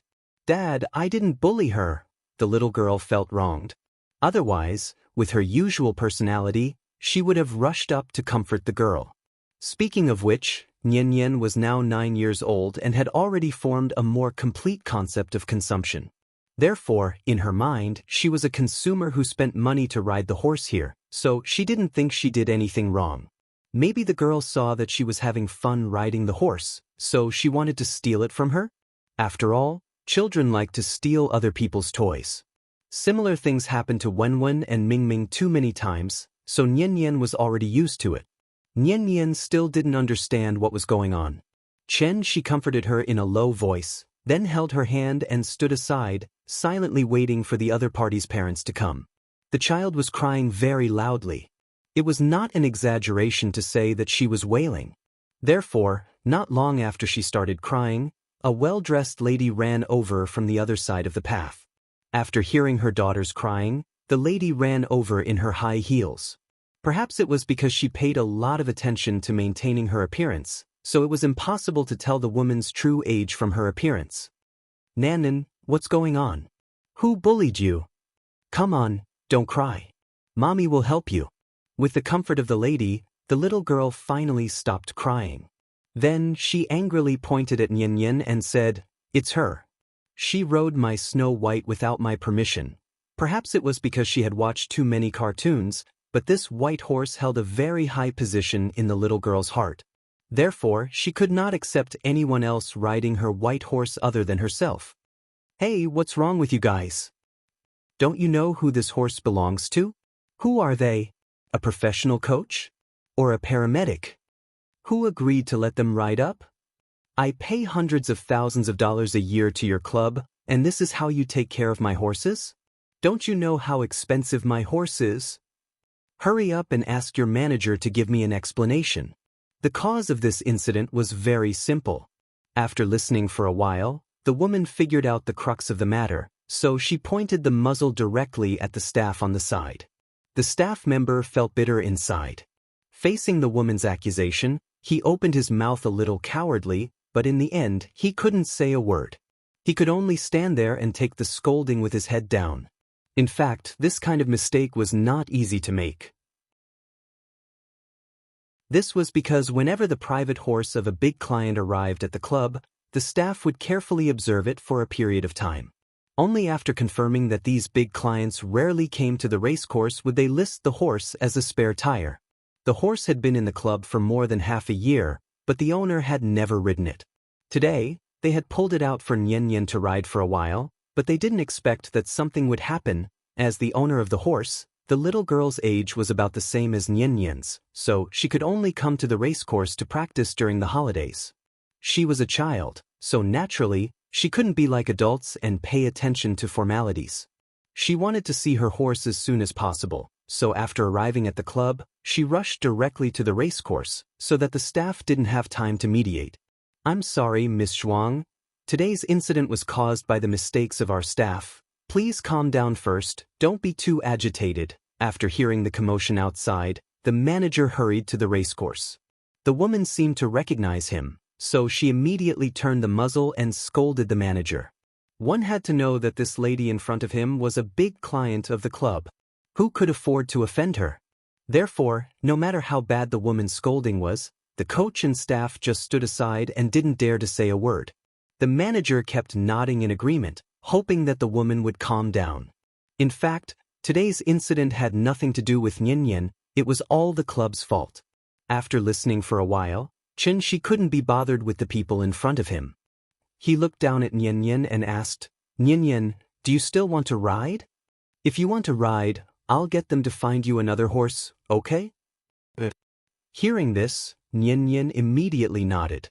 Although her father didn't say it clearly, she roughly understood the situation and knew that she couldn't ride this white horse in front of her anymore. Therefore, the little girl reluctantly looked at the white horse next to her, then quickly walked out of the racecourse under Chen Shi's lead. "Where are you going?" The woman was still angry at the club for using her horse without permission. Suddenly seeing that Chen Shi and his daughter wanted to leave, the woman was instantly angry, so she directly stopped them. After hearing the woman's reprimand, Chen Shi immediately stopped. He frowned and turned around to say something. The club manager directly blocked in front of him, then said to the woman with a smile, "Miss Zhuang, these two are also members of our club. Today's incident was mainly due to our mistake in the work arrangement. I hope you don't take it to heart. Why don't we do this? In order to compensate you for your loss, I can represent the club to give you a free maintenance and management package, plus a set of equestrian clothes." The manager's attitude was still correct. He took the initiative to ask the woman for compensation, and at the same time, he took all the responsibility. He only hoped that the woman wouldn't vent her anger on others. However, even if the woman knew that today's incident was caused by the club, she couldn't accept Nian swaggering away like that. Didn't she see that her child was still crying? Therefore, if Nian didn't apologize, the woman would definitely not let her go easily.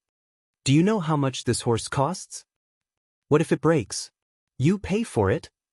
No, she has to apologize to Nanan today before she can leave. For a moment, not only was the club manager stunned, even Chen Shi suspected that he had misheard. Apologize? Was this woman crazy? Or was her worldview distorted?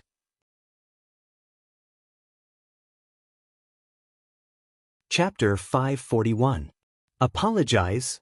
After hearing the woman's righteous request, Chen Shi couldn't help but be stunned for a moment. Then, he couldn't help but shake his head and laugh. Did I hear wrongly? Seeing Chen Shi's completely unrepentant appearance, the woman suddenly couldn't help but get angry. So, she immediately turned her gun and aimed it at Chen Shi. She seemed to have reason and evidence to back it up. "What, is there a problem? Is it so hard to say sorry? Your child is about the same age as my Nanan. As a parent, haven't you taught her that she needs to have basic manners when interacting with others? This horse was originally bought for Nanan as a birthday gift. Normally, even I, as her mother, can't ride it, let alone strangers like you. Your daughter rode Nanan's horse without Nanan's permission. Do you think this kind of behavior is any different from stealing?" After hearing this, Chen Shi couldn't help but frown deeper. He opened his mouth and wanted to refute the woman's point of view, but the woman didn't give him a chance to speak. She continued, "Of course, you can also push the blame to the club. Then I want to ask you in return, someone handed you a knife. After you kill someone, can you push the blame to the person who handed you the knife? May I ask which law stipulates this?" After hearing the woman's words, Chen Shi was suddenly angered by her and laughed. In this life, he could be considered to have lived for hundreds of years. He had come into contact with unreasonable people, but he had never seen someone who could be so unreasonable to this extent. Was this a crosstalk? If it weren't for the fact that the other party was a woman, Chen Shi would have taken Yen and left. "What are you laughing at? Do you think I said something wrong? Also, I'm not a petty person. I don't have the leisure to argue with a child. I just hope that as a parent, you can understand that educating a child is not a very easy thing to do. There's a good saying, if you make a mistake, you have to admit it. If you are beaten, you have to stand upright. The reason why I want her to apologize to Nan is to help your child establish a correct sense of right and wrong. At the same time, I want to prevent Nan's heart from continuing to be hurt. Tell me, is my request really too much? Needless to say, when a woman came up with a crooked argument, she could really turn black into white. If it was an introverted person who had encountered such a situation, perhaps he would have hurriedly asked his child to apologize to the other party and take the blame for this matter without knowing what was going on. Anyway, it was just 3 words. I'm sorry. What's the big deal? The woman felt that her request was not excessive at all. But it was a pity. Chen Shi and Yen were not the kind of muddle-headed good guys. We choose to be kind, but that doesn't mean that we will condone fallacies. Outside the stable. After the woman expressed her opinion, she looked at Chen Shi and his daughter confidently. Yen, do you think what Andy said makes sense? Shouldn't we apologize to her? Chen Shi couldn't be bothered with this crazy woman in front of him, so he lowered his head and looked at the little girl next to him. As expected.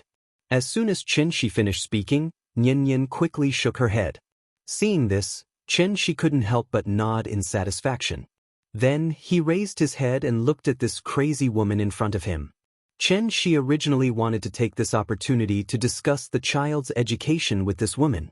But what he didn't expect was, just as he was about to refute the woman, Yen suddenly stood up and said to the woman very loudly, Auntie, you're secretly changing the concept. Hearing this, the woman couldn't help but be stunned. Chen Shi lowered his head and looked at the little girl with a surprised expression. Wasn't that right? Wasn't this woman secretly changing the concept? Auntie, I can promise you, if I really did something wrong, I will definitely apologize to my sister very sincerely. But what happened today really has nothing to do with me. I didn't know that this horse belonged to my sister, so I listened to the coach's arrangement and rode it. This uncle just said that this was a mistake in the arrangement of work. If you want me to apologize just because my little sister is crying, then I will cry too. As she spoke, Yen's voice couldn't help but lower. It was obvious that the woman's rude request had ruined her good mood, to the extent that she had become somewhat listless. Yen, let's go. After Yen's voice fell, without waiting for the woman to react, Chen Shi directly held Yen's hand and turned to walk to the lounge. Chen Shi's patience had reached its limit. Since Yen had said what he wanted to say, he didn't need to add anything else. As the saying goes, when a scholar meets a soldier, he can't reason clearly.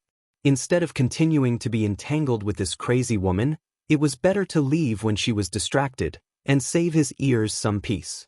Looking at the back of the father and daughter leaving, the woman's face was a little uncertain. Actually, if those words were said by Chen Shi, the woman might have 10,000 fallacies to say. But if it was Yen who said it, for a moment, she really didn't know how to continue. Did she really have to argue with a child? So no matter how angry she was, the woman could only stand there sullenly, and she couldn't find a way to vent her anger.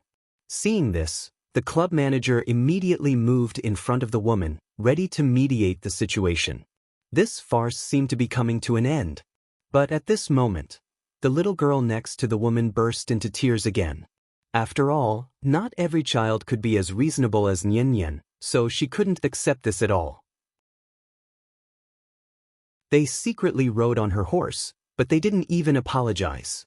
Once she thought of Yen riding on the back of the horse, that valiant feeling instantly made the little girl feel uncomfortable from the bottom of her heart. It was like a fishbone in her throat. Don't think that children don't have schemes.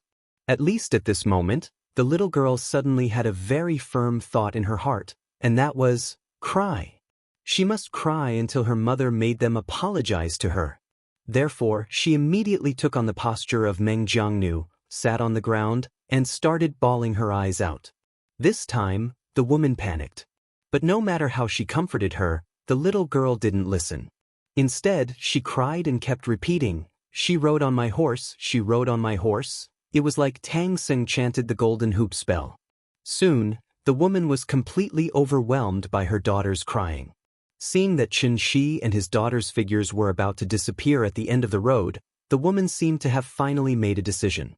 She couldn't help but say to the little girl with a fierce expression, "Darling, don't cry first. Stand up first, mother will make the decision for you.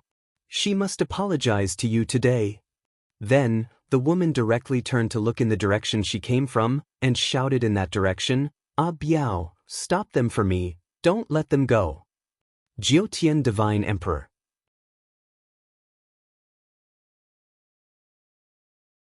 Chapter 542. Unlike other emerging industries, the moment the martial arts craze arose, it received all kinds of support from the government, both overt and covert. In just 2 short years, the martial arts club relied on the most basic functions of strengthening the body and retaining beauty to successfully replace the fitness industry. At the same time, it also indirectly squeezed out the survival space of the security industry. Now that the trend of practicing martial arts was becoming more and more intense, everyone knew a few practical moves, and social security naturally became a big problem on the table of all levels of government. As the saying goes, where there is a demand, there is a market. Since the market demand was so huge, many large martial arts clubs took advantage of the situation to launch private bodyguard services. At the same time, they also established a cooperative relationship with the Public Security Bureau to assist the police in handling cases in a way similar to the auxiliary police. The Ah Biao that the woman mentioned was the private bodyguard she hired from the Beijing Martial Arts Club some time ago. Since the rich were willing to buy a horse for their daughter to play with, why would they scrimp on security issues? Therefore, the moment the woman finished speaking, a burly man in a tang suit quickly walked toward Qin Shi and his daughter. Black suits were no longer popular nowadays. Tang suits and Han costumes were the current trend, and at the same time, it was also the standard for martial artists. This was because only martial artists who registered with the Wu Lian would wear a special Wu Lian symbol on their chest to confirm their identity as martial artists. Just like the police uniform, the Wu Lian symbol was absolutely not allowed to be impersonated. Therefore, as long as someone was wearing a tang suit with a Wu Lian symbol on his chest, that person must be a powerful martial artist, and the kind who could fight 100 people alone. "Sir, please wait." Ah Biao was burly and had dark skin. At first glance, one could tell that he was the kind of martial artist who often trained hard under the sun. Although he had tried his best to restrain himself, his fierce temperament still frightened the club manager next to him. "Miss Zhuang, this. The club manager wanted to stand up and smooth things over. But before he could finish speaking, the woman had already said coldly, "Don't worry, I am a person of status. How can I make things difficult for them for no reason? As long as they bow their heads and apologize to Nanan, then I will pretend that today's incident never happened. My request." At this point, the woman suddenly paused. Then she looked at the manager and asked, "It's not too much, right?" Hearing this, the manager could only squeeze out a bitter smile. He nodded with some difficulty and replied, "Not at all, not at all." It was obvious that this matter had completely become a matter of face. Women were rich. At the same time, he was also a person of status. Therefore, she could not accept how Qin Shi and his daughter treated her and her mother. Apologize. He had to apologize. If they didn't apologize, Qin Shi and his daughter wouldn't be leaving the club today. After hearing the woman's order, Ah Biao quickly caught up with Qin Shi and his daughter.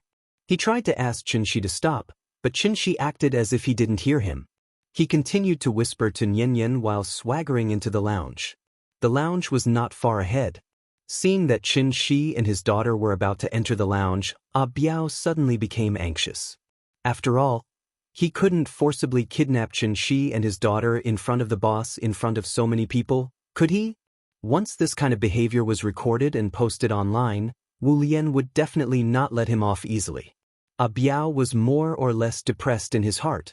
If it were anyone else, after seeing him dressed like a martial artist, they would definitely stay where they were and obediently wait for him to deal with them. However, Qin Shi didn't take him seriously at all. Along the way, he was talking and laughing with Nian. It seemed that he was just short of turning around and directly saying to him, Come and hit me. Martial artists couldn't hit people in public, but they could intimidate people. Therefore, after thinking for a while, Biao exerted force on his feet. Like jumping high, he directly jumped over Qin Shi and his daughter's heads and then opened his arms to stop them. This jump, it was at least 2 meters high, right? The manager of the club was dumbfounded. Sir, I'm sorry. Our boss said that you can't leave. I hope you won't make it difficult for me. Please go back. Biao was still very polite. At least he didn't hit them right away. Therefore, after Qin Shi sized Biao up, he smiled and asked in return, "Go back. Do you want me to go back and apologize? You saw what happened just now, right? Do you think we did something wrong?" Biao had been standing not far behind the woman, so he naturally knew the cause of this incident. Therefore, after hearing Qin Shi's question, Biao's face showed a slightly strange expression. "I'm sorry, sir. I was just following orders. The boss is not a bad person. She was just angry that Nan Nan was wronged. It's just an apology. As long as you are willing to apologize to her, I promise that she won't make it difficult for you." Biao's words were tactful enough. He hoped that Qin Shi would give the woman a way out so that he could go back and report to his boss. However, what Biao didn't expect was, after hearing his words, Qin Shi suddenly shook his head and laughed. Because he was very disappointed with Biao's answer. The rise of the martial arts craze actually meant that the spirit of martial arts was declining. A martial artist like Qin Xueqing, who had a strong mind and conviction, probably couldn't be found now, right? Qin Xueqing had left Earth for 2 years. Therefore, many times, Qin Shi couldn't help but think of that willful and stubborn sister-in-law. Fortunately, the defensive magic treasure he'd given Qin Wanqing hadn't been activated. This meant that Qin Wanqing hadn't encountered any life-threatening danger for now, and this caused Qin Shi to feel much more at ease. Because of Biao, Qin Shi suddenly thought of Qin Xueqing. However, very soon, this thought was completely thrown to the back of his mind. "I'm sorry, I can't do it. Please don't make it difficult for me," Qin Shi said to Biao with a serious face. After that, he walked past Biao with Nianyan. "Sir, please wait." Seeing that Qin Shi was still going to leave, Biao directly stretched out his arm to block his way. "Please make way." Without any superfluous movements, Qin Shi directly bumped into Biao's arm. Like a train slowly moving, Biao tried to block Qin Shi with force. However, it was fine if he didn't use force. But this force, a huge force that was enough to suffocate people, suddenly burst out from Qin Shi's body. Bang! With a muffled sound, Biao's whole body flew out instantly as if he was hit by a train. At that moment, Biao was completely stunned. He only felt that his mind was blank. When he finally came back to his senses, he found that he was sitting under a big tree by the roadside, and the lounge where Qin Shi and his daughter were was at least 10 meters away from him. Biao touched his chest and his arm. There was not a trace of injury on his body, not even a trace of pain. It was like a dream. When he woke up, he was already lying under this tree. You, Biao pointed at Qin Shi as if he wanted to say something. However, when Qin Shi looked back at him, Biao suddenly felt like a bucket of cold water was suddenly poured on him, and his whole body slightly trembled. Well, I saw that some readers seem to have misunderstood. In fact, I'm not writing a face slap. I want to use this incident to indirectly tell you about the changes in Yan in the past 2 years, and the changes in the whole society. In the end, it seems that I failed again.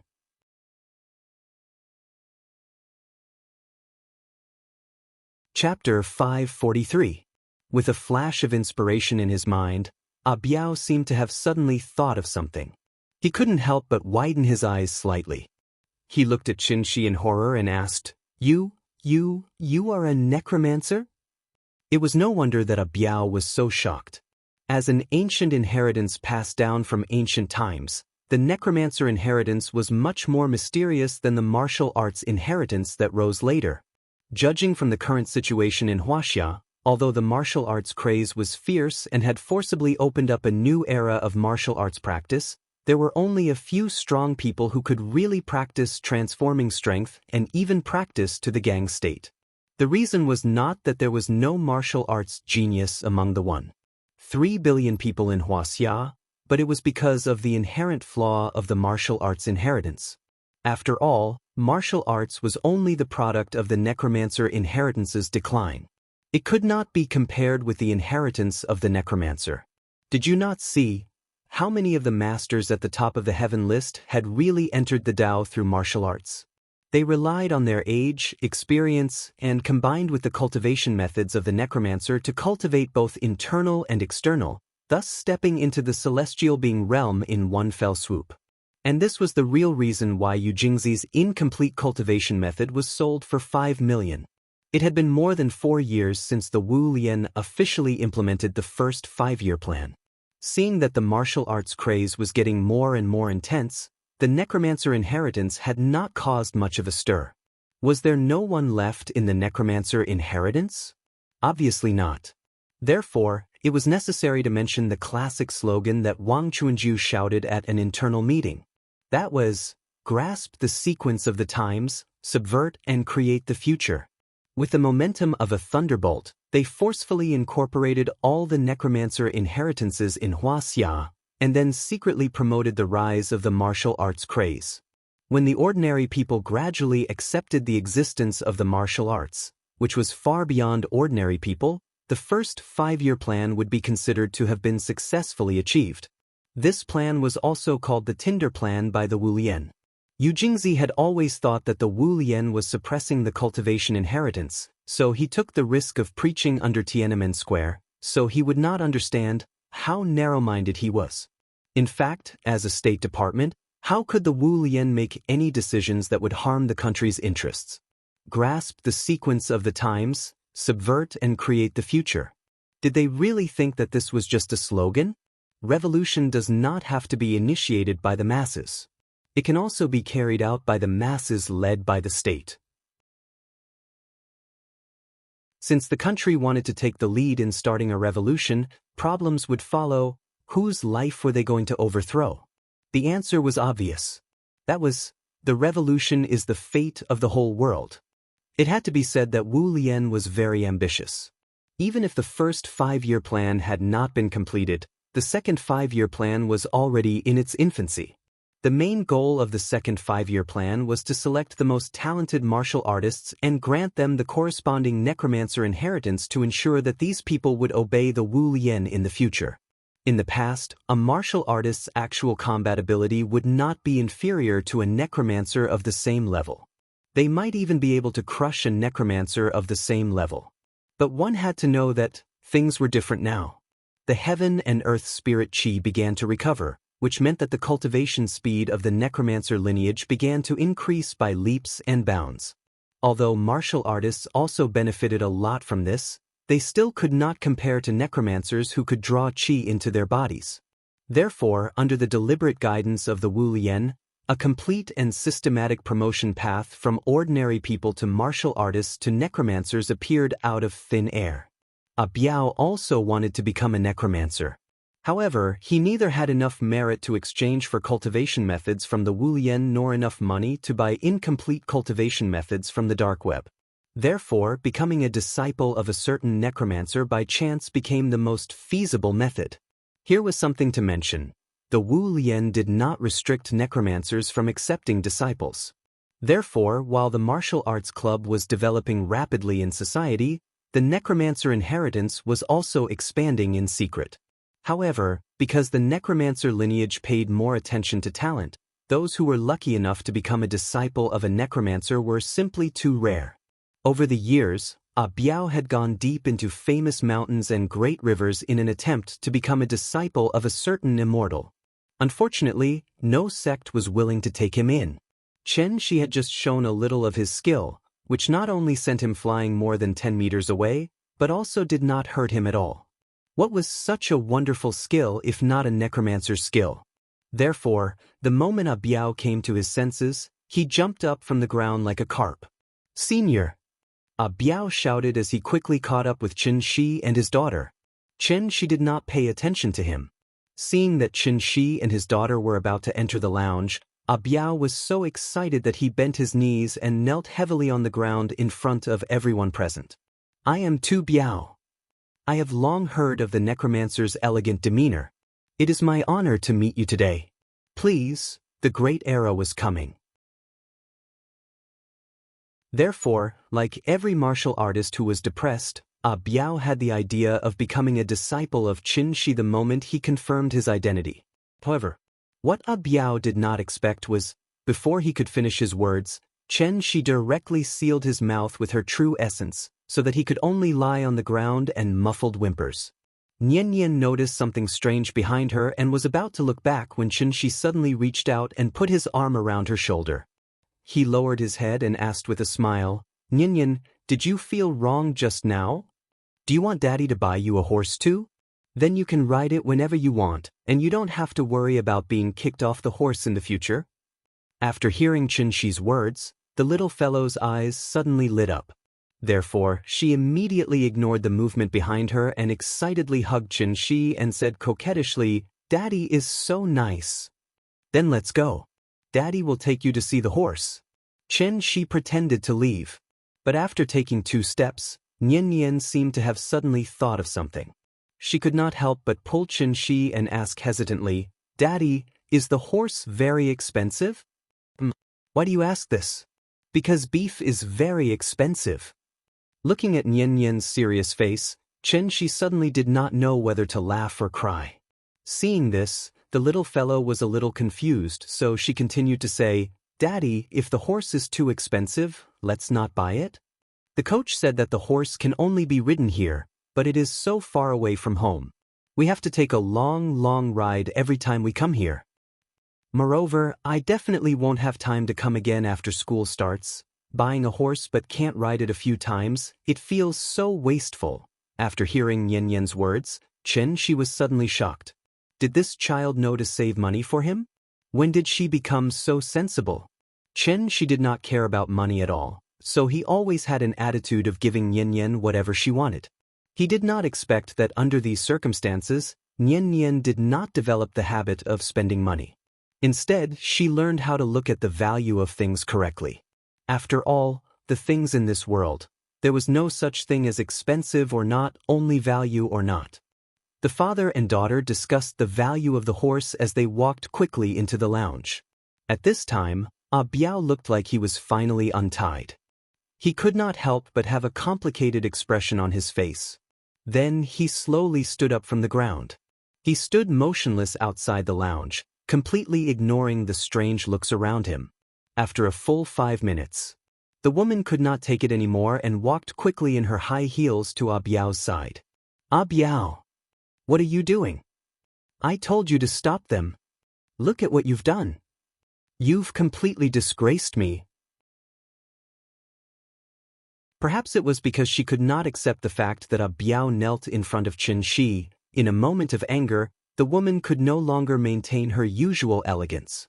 So much so that she directly swore in front of everyone. As the boss, the woman obviously had the right to criticize her bodyguard.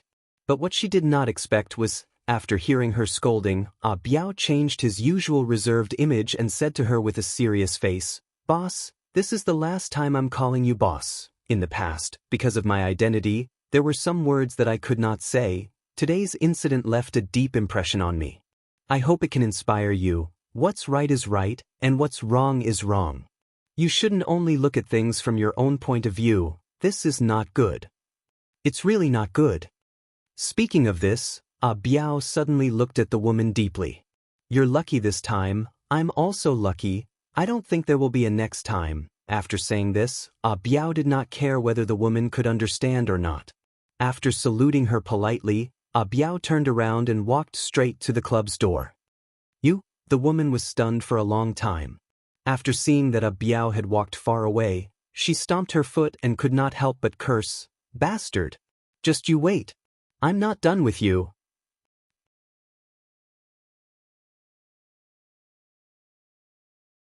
Chapter 544.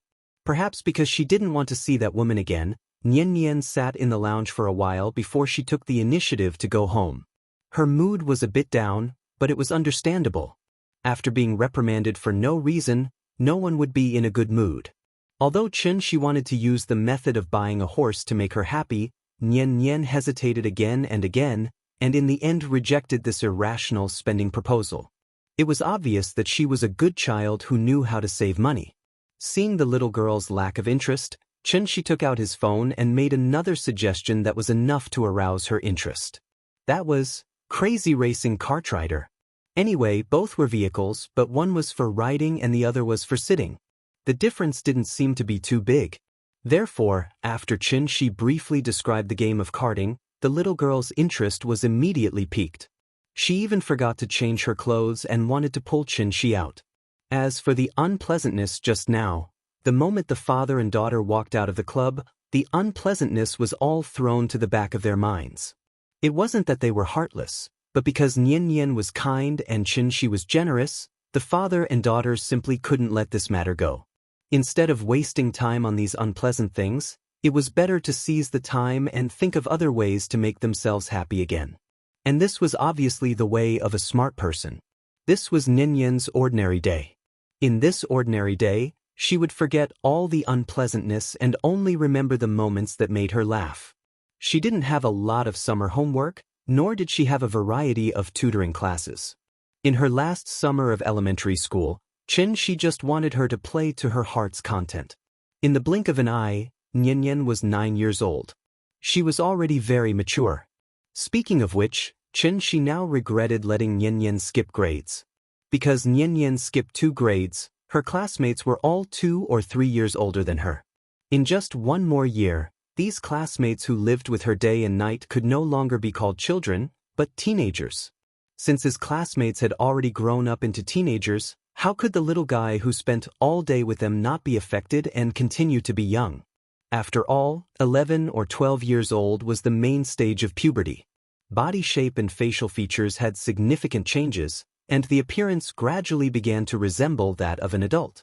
Therefore, as long as the child officially stepped into this stage, many parents would suddenly realize, how could in the blink of an eye, the child had already grown so big? Although it was a good thing for the child to grow up. But for the parents, it seemed that it was better for the child to never grow up. Because once the child grew up, the child may no longer be so affectionate to their parents, nor would they be as obedient as before. They had their own thoughts and learned to be rebellious and strong. Among them, the more extreme ones completely ignored family ties and turned to regard love as an existence more important than their own lives. As a result, the question of, if your mother and I fell into the water at the same time, who would you save first, could actually become the so-called new era's problem. It was really sad and laughable. To be honest, as Nian grew older and older, she couldn't help but worry about personal gains and losses. He didn't want to interfere too much with Nian's life, but he was also worried that too much indulgence might lead the child astray. What's more, cultivation and raising children were different. One only needed to work hard to become an immortal. If raising children relied on hard work, the result might be counterproductive. For example, the Peking University matricide case that caused a sensation in the country some time ago, just thinking about it made one's scalp tingle. Of course, only the parties involved knew who was right and who was wrong. She couldn't care about others, so he could only do his best to create a complete and happy childhood for Nian before she grew up. Perhaps many years later, she would suddenly realize how precious these memories were. Because of the continuous recovery of the spirit energy of heaven and earth, the wheel of history quietly took a sharp turn in these seemingly ordinary days. On the surface, everything seemed calm, but in private, undercurrents were already surging. Earth was ushering in an unknown great change, but Shi was still obsessed with his great cause of raising children all day long. Unknowingly, more than 2 months of summer vacation had ended just like that. Nian ushered in her 6th grade life, which also meant that his sister-in-law had left Earth for more than 2 months. Perhaps it was because Qin Xueqing had never left Earth so many times, she couldn't help but think of this willful and stubborn sister-in-law. A little rookie whose cultivation was only at the golden core stage actually dared to go to the Supreme Palace enclosure alone to cause trouble. It would be a lie to say that Shi wasn't worried at all. But the good thing was, The Dharma treasure that he had given to Qin Xueqing to protect herself hadn't been activated, which meant that Qin Xueqing hadn't encountered any life-threatening danger for the time being. This also made Qin Shi feel a lot more at ease. As long as she was fine, it was fine. In fact, long before Qin Xueqing set off, Chen Shi had already given her a detailed extracurricular tutoring. He also used his true essence to simulate an image to show his sister-in-law everything he knew about the Supreme Palace enclosure. The scenery there was as beautiful as a painting. Without asking about spring and autumn, there was no winter or summer. 10 miles of peach blossoms were planted, wine was brewed and tea was brewed, and the clouds on the horizon were like rosy clouds. Of course, in addition to the beautiful scenery, there were also countless aristocratic families and cultivation inheritances there. This was a cultivation holy land comparable to heavenly spiral. In short, that place was very dangerous. In order to make his sister-in-law put away her strong personality, Qin Shi even deliberately exaggerated the combined strength of the Jade Clear Grotto Heaven and the Xianyuan family. Qin Shi was overthinking this. Qin Xueqing was very strong, but she wasn't stupid at all. Therefore, as soon as the Starcha flew out of the Haute Nebula, Qin Xueqing obediently listened to Qin Shi's instructions and immediately used her Dharma treasure to conceal her whereabouts. After that, Qin Xueqing flew straight to the Supreme Palace enclosure according to the coordinates that Qin Shi had provided. This was Qin Xueqing's first time at the Supreme Palace enclosure. Therefore, when she realized that the Supreme Palace enclosure in front of her was very different from the true essence projection that Qin Shi had provided, Qin Xueqing didn't choose to leave. Instead, she chose to continue flying toward this mysterious planet. Yes, the Supreme Palace enclosure had changed. It was no longer a floating continental plate in the universe. Instead, it had become a complete planet that was forcefully pieced together by 3 enclosures. After all, Qin Shi wasn't an immortal emperor. He, who was far away on Earth, had no idea what had happened at the Supreme Palace enclosure. Therefore, when Qin Xueqing found an area that matched the geographical features of Ning Province according to the true essence projection that Qin Shi had provided, she drove the Starcha directly to the sky above Ning Province where the Xianyuan family was located.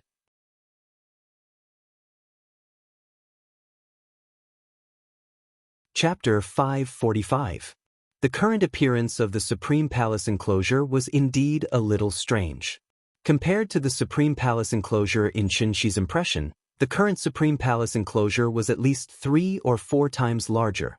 Therefore, if Qin Shi was still here, he should be keenly aware that the uneven irregular sphere covered with a layer of grayish-white fog in front of him was the so-called 3 enclosures. Yuan pronounced Yuan. Homonym, San Yuan.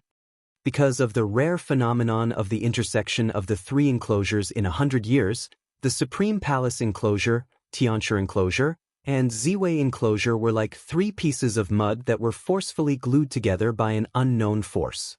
And it was precisely because of this that the 3 enclosures were not as round and natural as other planets in the universe. Instead, they looked a little strange and awkward. If one really had to describe it, it was like a deformed potato covered with white mold. The current appearance of the Supreme Palace enclosure was very different from the true essence projection that Qin Shi provided to Qin Xueqing before. However, after thinking for a while, Qin Xueqing did not choose to return to Earth for the time being. Instead, she continued to fly to this mysterious planet. On the one hand, it was because Qin Xueqing did not know the details. On the other hand, it was because she had other purposes for this trip.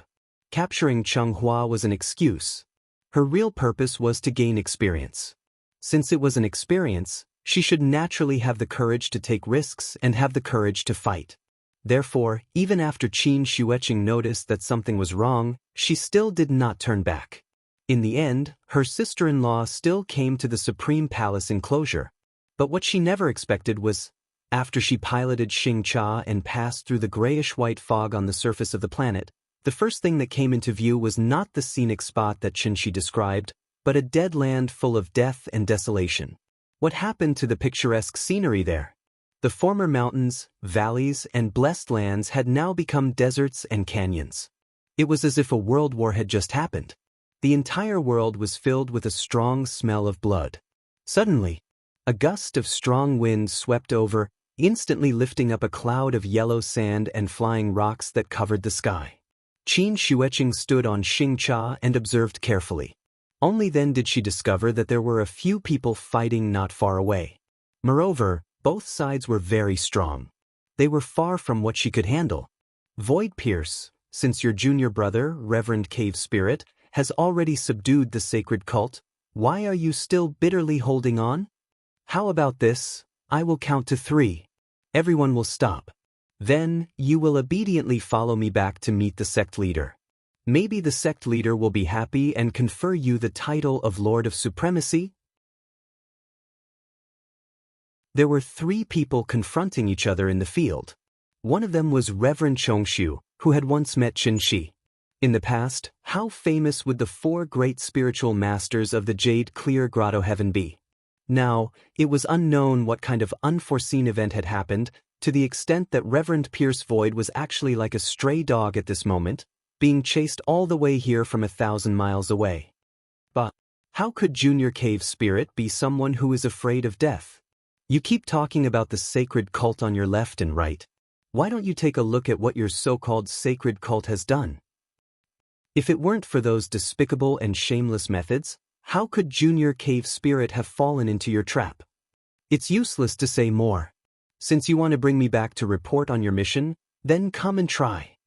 While speaking, Reverend Chongshu was rapidly fighting with the other 2. The strength of the 3 people in the field was roughly the same. They should all be supreme being existences. With such a lineup, even if Qin Shi was here, he could only temporarily avoid their attacks, let alone Qin Xueqing, who was just a mere gold core realm cultivator. Therefore, Qin Xueqing could only pilot Xingcha and carefully hide in the sky. Although this Xingcha had been meticulously modified by Qin Shi, if it wasn't for the fierce battle in the field, her whereabouts would have been discovered long ago. Qin Xueqing had always been fearless. But at this moment, she was really scared. No wonder Supreme Palace enclosure had become like this. It turned out to be caused by the battle between these people? As the saying goes, one can know the depth of autumn by seeing a leaf, and one can know the whole leopard by seeing a spot. Even the supreme being Reverend Chongshu was chased all over the world. Then, how could heavenly venerable existences like the patriarch of the Xianyuan clan and the patriarch of the Toba clan stay out of it? It could be seen that this war had been going on for a long time, so much so that Supreme Palace enclosure had completely changed its appearance under the baptism of war. The former blessed land was now a desert wasteland. And with the means of immortal cultivators, could it be that they couldn't turn Supreme Palace enclosure into its former appearance? Therefore, this also meant that, from the moment the war began, the flames of war had never been extinguished. The intensity of the war was simply unimaginable. It had been 2 years. The flames of war had burned every corner of Supreme Palace enclosure. Its scale had even far surpassed the Second World War on Earth, reaching the extent of nuclear weapons bombarding each other. Therefore, the cultivation Holy Land in Qin Shi's memory had become such a dilapidated place today. Battles and killings. Mountains of corpses and seas of blood. Looking at the 3 people fighting in the field, Qin Xueqing hesitated for a moment. In the end, she did not choose to leave. Instead, she hid at the side and continued to spy on the battle. Void Pierce stage, stop.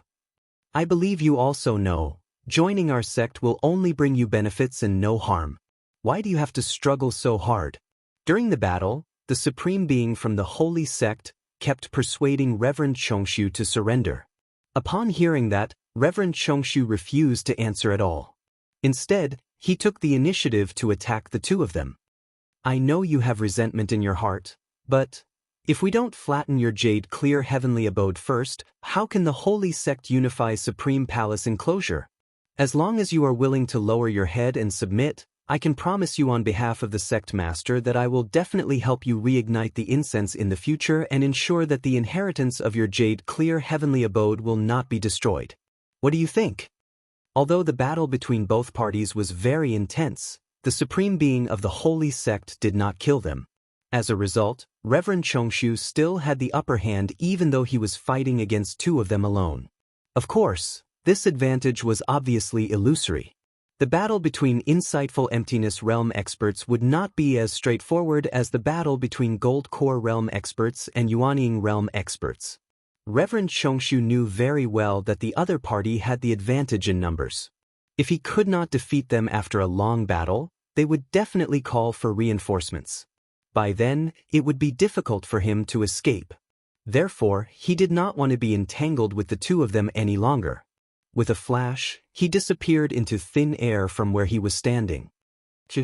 Seeing that Reverend Chongshu had run away, the two supreme beings of the holy sect did not seem surprised at all. After exchanging a glance with each other, the two of them tacitly chased after him. The three of them left just like that.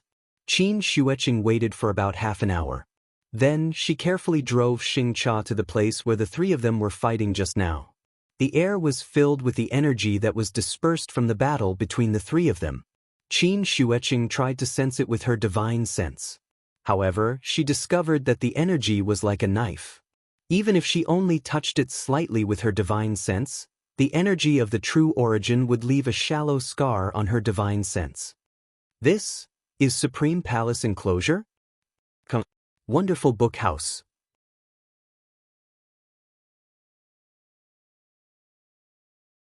Chapter 546. After witnessing a battle between supreme martial artists with her own eyes, Qin Wanqing immediately became much more cautious. She did not lie to her. The danger of the Supreme Palace enclosure was far beyond her imagination. But even so, Qin Xueqing did not have the slightest intention of retreating. Instead, she felt an inexplicable sense of excitement. At that moment, she was like a university student who had just entered society. She was anxious and excited, determined to realize her life's dream in this unknown land. Martial arts and cultivation. These were the ultimate goals that Qin Xueqing pursued in her life. If other people encountered such a terrifying scene, they would probably be so scared that their limbs would go numb and they would be at a loss of what to do. But Qin Xueqing was different. This battle between supreme martial artists, which was rarely seen in 100 years, did not scare her. Instead, it made her yearn for the strength displayed by the three of them. She yearned for the ultimate realm that could overlook all living things. If it were not for Qin Shi, she might never know what kind of existence above the divinity stage was. And it was also because of Qin Shi's appearance that a door to a new world opened for her. The so-called divinity stage. In the eyes of supreme martial artists, what was the difference between them and ants? Qin Xueqing was not willing to be an ant for the rest of her life. So she ignored Qin Shi's persuasion and came to the Supreme Palace enclosure alone. In fact, to Qin Xueqing, the Supreme Palace enclosure was actually a good place where danger and opportunity coexisted. Just like Heavenly Spiral, where Qin Shi used to be. Although Qin Shi had experienced many difficulties and dangers in Heavenly Spiral and was almost at the gates of hell. But it was undeniable that Qin Shi had also obtained an opportunity that ordinary people could not imagine. What Qin Xueqing wanted now was this kind of opportunity. The air was filled with violent true essence. Qin Xueqing quietly drove Xingcha to the center of the battlefield, trying to gain some insights from the battle traces left behind by the three. Unfortunately, her cultivation was too low, so she couldn't get any useful combat experience from it. Therefore, Qin Xueqing stayed here for about 2 hours before reluctantly leaving on Xingcha. The urgent matter at hand was to find out the exact situation of the Supreme Palace enclosure so that he could plan his next move. Thus, Qin Xueqing continuously circled in the air and spent an entire month observing the movements on the ground. It was during this time that Qin Xueqing discovered a very strange phenomenon. The boundary of the Supreme Palace enclosure was filled with a strange grayish-white fog. Once she steered Xingcha into it, the gray fog would instantly cover her vision. Even her spiritual sense would not be able to sense the things around her. Qin Xueqing keenly sensed a trace of danger, so she decisively retreated. This time, she finally realized the seriousness of the problem. Qin Xueqing didn't pay attention to the changes in the Supreme Palace enclosure before, But after discovering the strangeness of the gray fog, she began to face this problem seriously. Wasn't this gray fog the white mold she saw in space? Except for the area where the Supreme Palace enclosure was located, the sky above the Heavenly Market enclosure and the Purple Myrtle enclosure were covered with a thick layer of white mold. The current Supreme Palace enclosure, no, it should be called 3 enclosures. At this moment, 3 enclosures was like a deformed potato covered with white mold. It was very different from the true essence projection provided by Qin Shi. It was obvious. Something must have happened to the Supreme Palace enclosure, so it became like this today. As a member of the Wu Lian Secret Service who had experienced hundreds of battles, Qin Xueqing certainly couldn't be as big-breasted and brainless as Qin Shi imagined. She just had a cold personality and had always been too lazy to talk too much nonsense with people. Therefore, after discovering the strangeness of the gray fog, Qin Xueqing immediately steered Xing Cha into space again and tried to enter the Heavenly Market enclosure and the Purple Myrtle enclosure from space. However, what Qin Xueqing didn't expect was that, no matter how hard she tried, as long as Xing Cha got close to the gray fog would instantly block her vision. There was clearly a gray fog above the Supreme Palace enclosure. But why didn't the gray fog above the Supreme Palace enclosure have any effect on her? Qin Xueqing thought seriously for a long time, but in the end, she couldn't figure out the reason.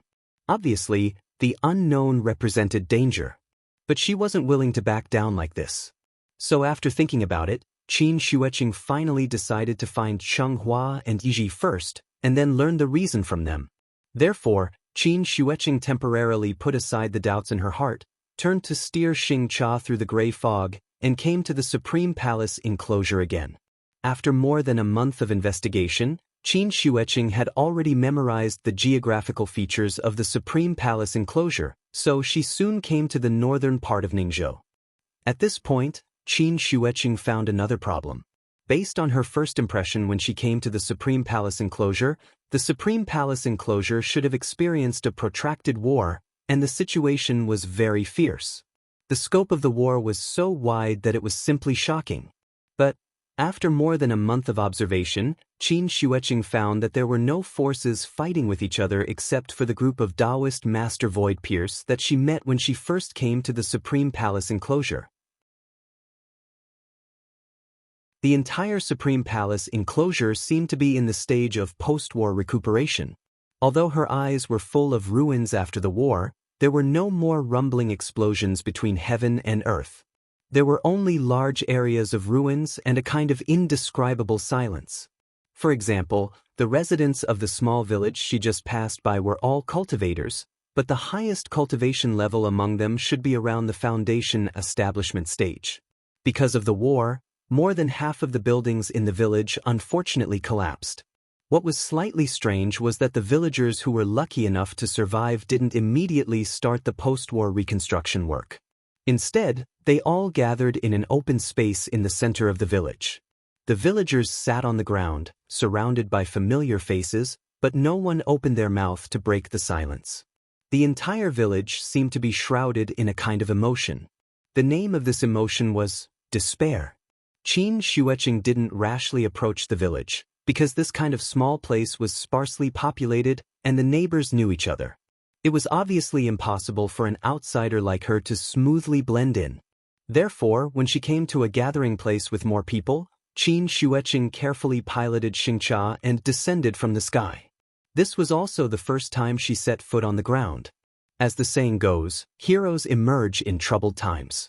Now that the Supreme Palace enclosure was in the midst of a war, wasn't it a great opportunity for her to show her skills?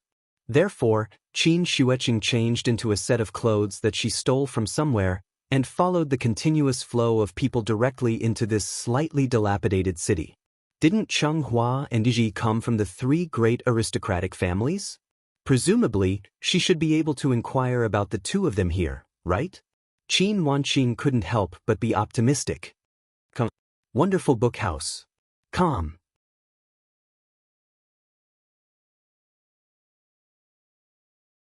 Chapter 547.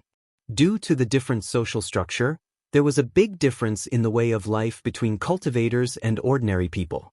The most obvious point was, Most cultivators in the Supreme Palace enclosure didn't like to live in groups. It was also because of this that there were no large cities in the history of the Supreme Palace enclosure. At most, there were only some large family strongholds or markets.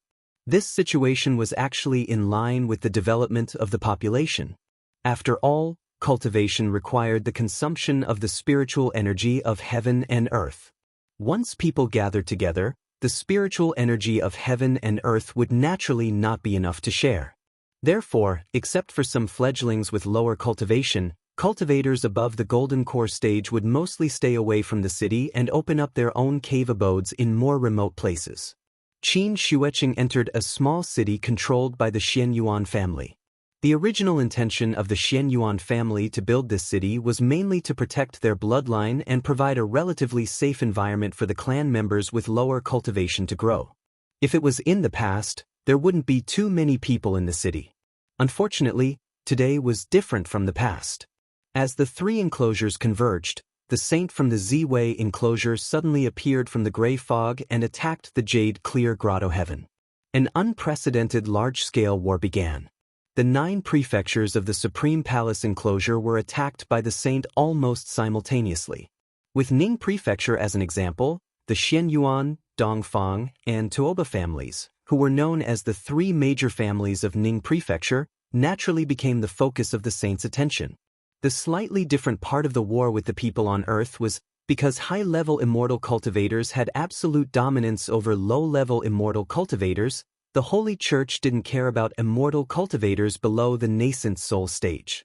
Instead, they focused all their attention on the 3 family heads and the elders of the various families. As long as the 3 family heads and elders were subdued, Ning Prefecture would naturally be under the saint's command. Therefore, adhering to the battle philosophy of capturing the leader first to capture the bandits, the saint's 12 kings automatically divided into 10 groups as soon as they walked out of the gray fog. The 3 strongest kings faced the 4 perfected masters of the Jade Clear Grotto Heaven, while the other 9 kings attacked the strongest forces that ruled the 9 prefectures respectively. The saint came to the Supreme Palace enclosure with the mentality of colonists. However, when the 4 sages heard that someone could actually pass through the gray fog and come directly from the purple myrtle enclosure to the Supreme Palace enclosure, not only were they not wary of this, they even stood from the perspective of the hosts and warmly entertained the 12 kings, which almost led to a disaster. At the wine table, all of a sudden, the 3 reverend kings attacked, severely wounding Reverend Cavern Spirit, the weakest of the 4 reverends. Even though Taoist Master Void Pierce Stage reacted in time, he could not stop the other party from coming prepared. Therefore, he instantly fell into a disadvantageous position. Why were the 4 spiritual masters so afraid of Qinshi? It wasn't because Qinshi was much stronger than them, but because Qinshi had threatened them with the 10,000-year inheritance of the Jade Clear Grotto Heaven. Either hand over Yuhuan Tianzuan, or face Qinshi's endless sneak attacks and harassment. Although the 4 spiritual masters were strong, they had countless weak successors behind them that needed to be protected. This was also the real reason why the 4 sage masters had chosen to compromise. Chen Shi alone could intimidate the 4 spiritual masters. Furthermore, the Saint sect had specially sent 3 reverend kings to deal with the Jade Clear Grotto Heaven. Perhaps it was because they were worried that the Jade Clear Grotto Heaven held absolute authority in the Supreme Palace enclosure, so the Saint sect had never planned to leave the Jade Clear Grotto Heaven behind. Therefore, the 3 reverend kings fought a huge battle with the 4 spiritual masters in the Jade Clear Grotto Heaven. As a result, the 10,000-year inheritance of the Jade Clear Grotto Heaven was destroyed. The flames of war started and soon engulfed the 9 states of the Supreme Palace enclosure. During this period of more than 2 years, the drama of conquest and resistance continued to play out. However, the 12 reverend kings were all supreme being existences. Even if the major forces launched a counterattack under the leadership of the 4 spiritual masters in time, the result was futile. The flames of war burned more and more fiercely, and the major forces also suffered more and more losses. After the Tuoba family of Ning State took the lead to submit to the Saint sect and received preferential treatment, The major forces also turned their guns and turned to kill their former comrades. The Saint sect only wanted to unify the Supreme Palace enclosure, not kill them all. Since that was the case, why couldn't they submit to the Saint sect? Anyway, weren't they under the control of the Jade Clear Grotto Heaven previously? Now that they just changed bosses, why couldn't they accept it? Based on this thought, more and more forces chose to submit to the Saint sect, and the 4 spiritual masters became stray dogs. The battle that Qin Xueqing saw when she first came to the Supreme Palace enclosure was the Saint sect's follow-up operation to capture the 4 spiritual masters. The overall situation was set. Although there were still sporadic resistance forces in the 9 states, they couldn't stop the Saint sect's plan to unify the Supreme Palace enclosure. Qin Xueqing came to the Supreme Palace enclosure under such circumstances. After disguising herself, Qin Xueqing hid in the city. She had spent a great deal of effort to gather this information without attracting anyone's attention. Now that the world was too chaotic, one might suddenly be affected by the flames of war if one stayed in the wilderness to cultivate, so many immortal cultivators came to the city to take refuge. These people didn't have high cultivation, but they were very well informed. While chatting with these people, Qin Xueqing found out another very important piece of information. That was, Cheng Hua and Yi Ji went to the Great Illusionary Land and hadn't returned yet. It had been 2 years. According to past experience, the convergence of the 3 enclosures generally only lasted for a month. Once the thick fog dissipated and the 3 enclosures separated, the Great Illusionary Land would be completely closed. Even if someone wanted to stay inside, they would be forcibly expelled at this time. Of course, these secrets weren't known to the public before. It was because of the arrival of the Saint sect that these secrets were made public. Jade Clear Grotto Heaven needed to be mentioned here. The reason why the 4 spiritual masters treated the 12 kings as allies was that the 3 enclosures couldn't be connected at all. It had been mentioned before, once the 3 enclosures converged, the fluctuation of spirit energy would become abnormally intense, and the fog formed by spirit energy would gradually cover the entire sky. Qin Xueqing had personally experienced the strangeness of the fog before.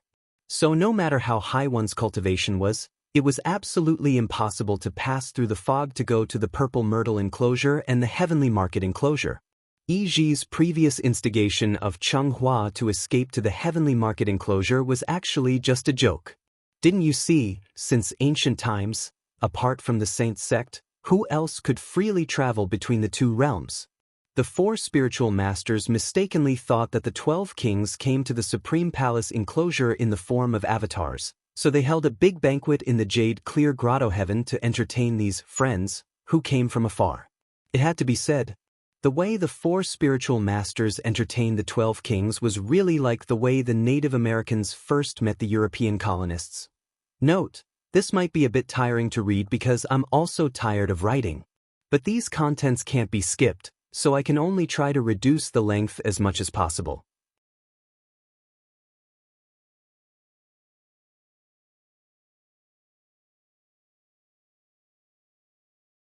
Chapter 548.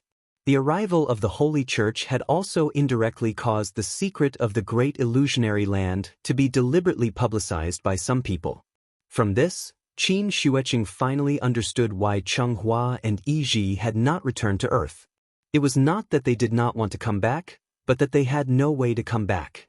Thinking back, when the secret of the Great Illusionary Land had just been leaked, many people rushed to the Great Illusionary Land with the mentality of giving it a try. Everyone wanted to obtain opportunities and adventures from it, so they did not care about the quota limit.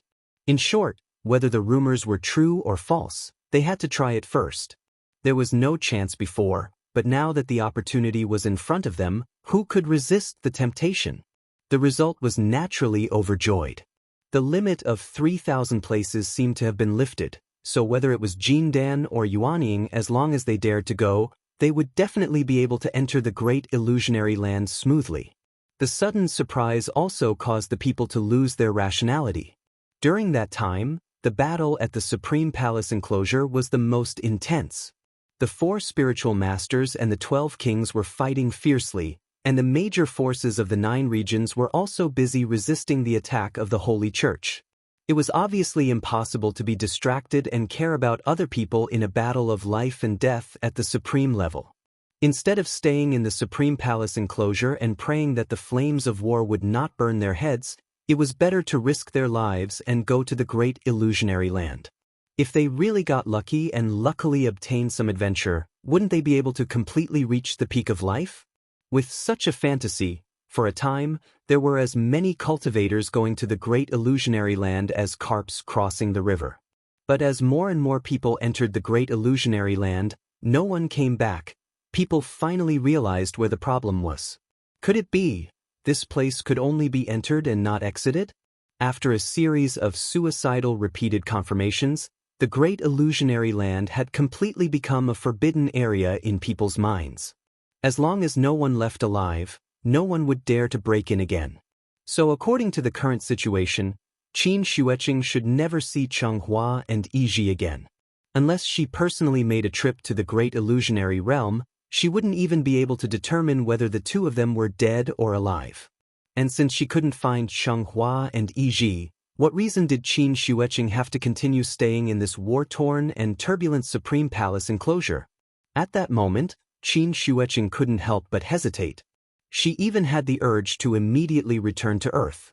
But soon, Qin Xueqing's pursuit of martial arts calmed her down once again. If she wanted to concentrate on cultivating in seclusion, why would she bother to come all the way to the Supreme Palace enclosure? Wasn't the turbulent Supreme Palace enclosure a great stage for her to train herself? Therefore, after adjusting her mentality, Qin Xueqing temporarily settled down in the Supreme Palace enclosure. The Supreme Palace enclosure was a very big stage. Now, she was just a small behind-the-scenes worker. Therefore, Qin Xueqing couldn't help but look forward to the day when she would also step onto the stage. Since her sister-in-law had settled down in the Supreme Palace enclosure, let's talk about Nian first. Important things had to be said 3 times. Although Nian was only 9 years old now, she was already in the 6th grade. What did it mean to be in the 6th grade? The capital-affiliated primary school didn't have a middle school department, which meant that the children in the 6th grade could do whatever they wanted on campus. Moreover, on the first day of school, the homeroom teacher directly appointed Nian to be the class monitor of the 6th grade class 2. The teacher made this arrangement partly to take care of this little girl who had skipped 2 grades. On the other hand, it was entirely because of the good reputation she had built up in the capital-affiliated primary school over the years. Any teacher who had taught Nian would be full of praise for this smart, sensible, and clever child. Therefore, the homeroom teacher had a reason not to let Nian be the class monitor. Okay, Chen Nian will be our class monitor from now on. She skipped 2 grades in the past and is younger than all of you, so you must not bully her in the future. If I find out that anyone dares to bully her, I'm sure all of you know the consequences. The homeroom teacher of the 6th grade class 2 was a middle-aged man, so he wasn't as gentle as the other teachers. Instead, he pretended to be fierce and gave the class a warning. Remember this. In terms of life, Chen Yan is your little sister. But in terms of studies, you must learn from her. Although she skipped 2 grades, she still scored 100% on the pretest. But what about all of you? Okay, I won't say anything more. Everyone be alert and let's start class now. On the podium, the homeroom teacher lectured with spittle flying everywhere. Then, he patted Nian's shoulder and squeezed out a smile. Chen Yan, you're small, so you'll sit here in the future. The teacher pointed to the seat closest to the podium. Then, Nian carried her school bag and obediently came to this excellent place with good feng shui. It was a little strange. Nian was short, so it was reasonable for her to sit in the first row. But her desk mate was not only taller than her, she was also much bigger. Sitting there, she was like a pagoda that could suppress demons. She could practically block the view of the students behind her. Moreover, she was a girl.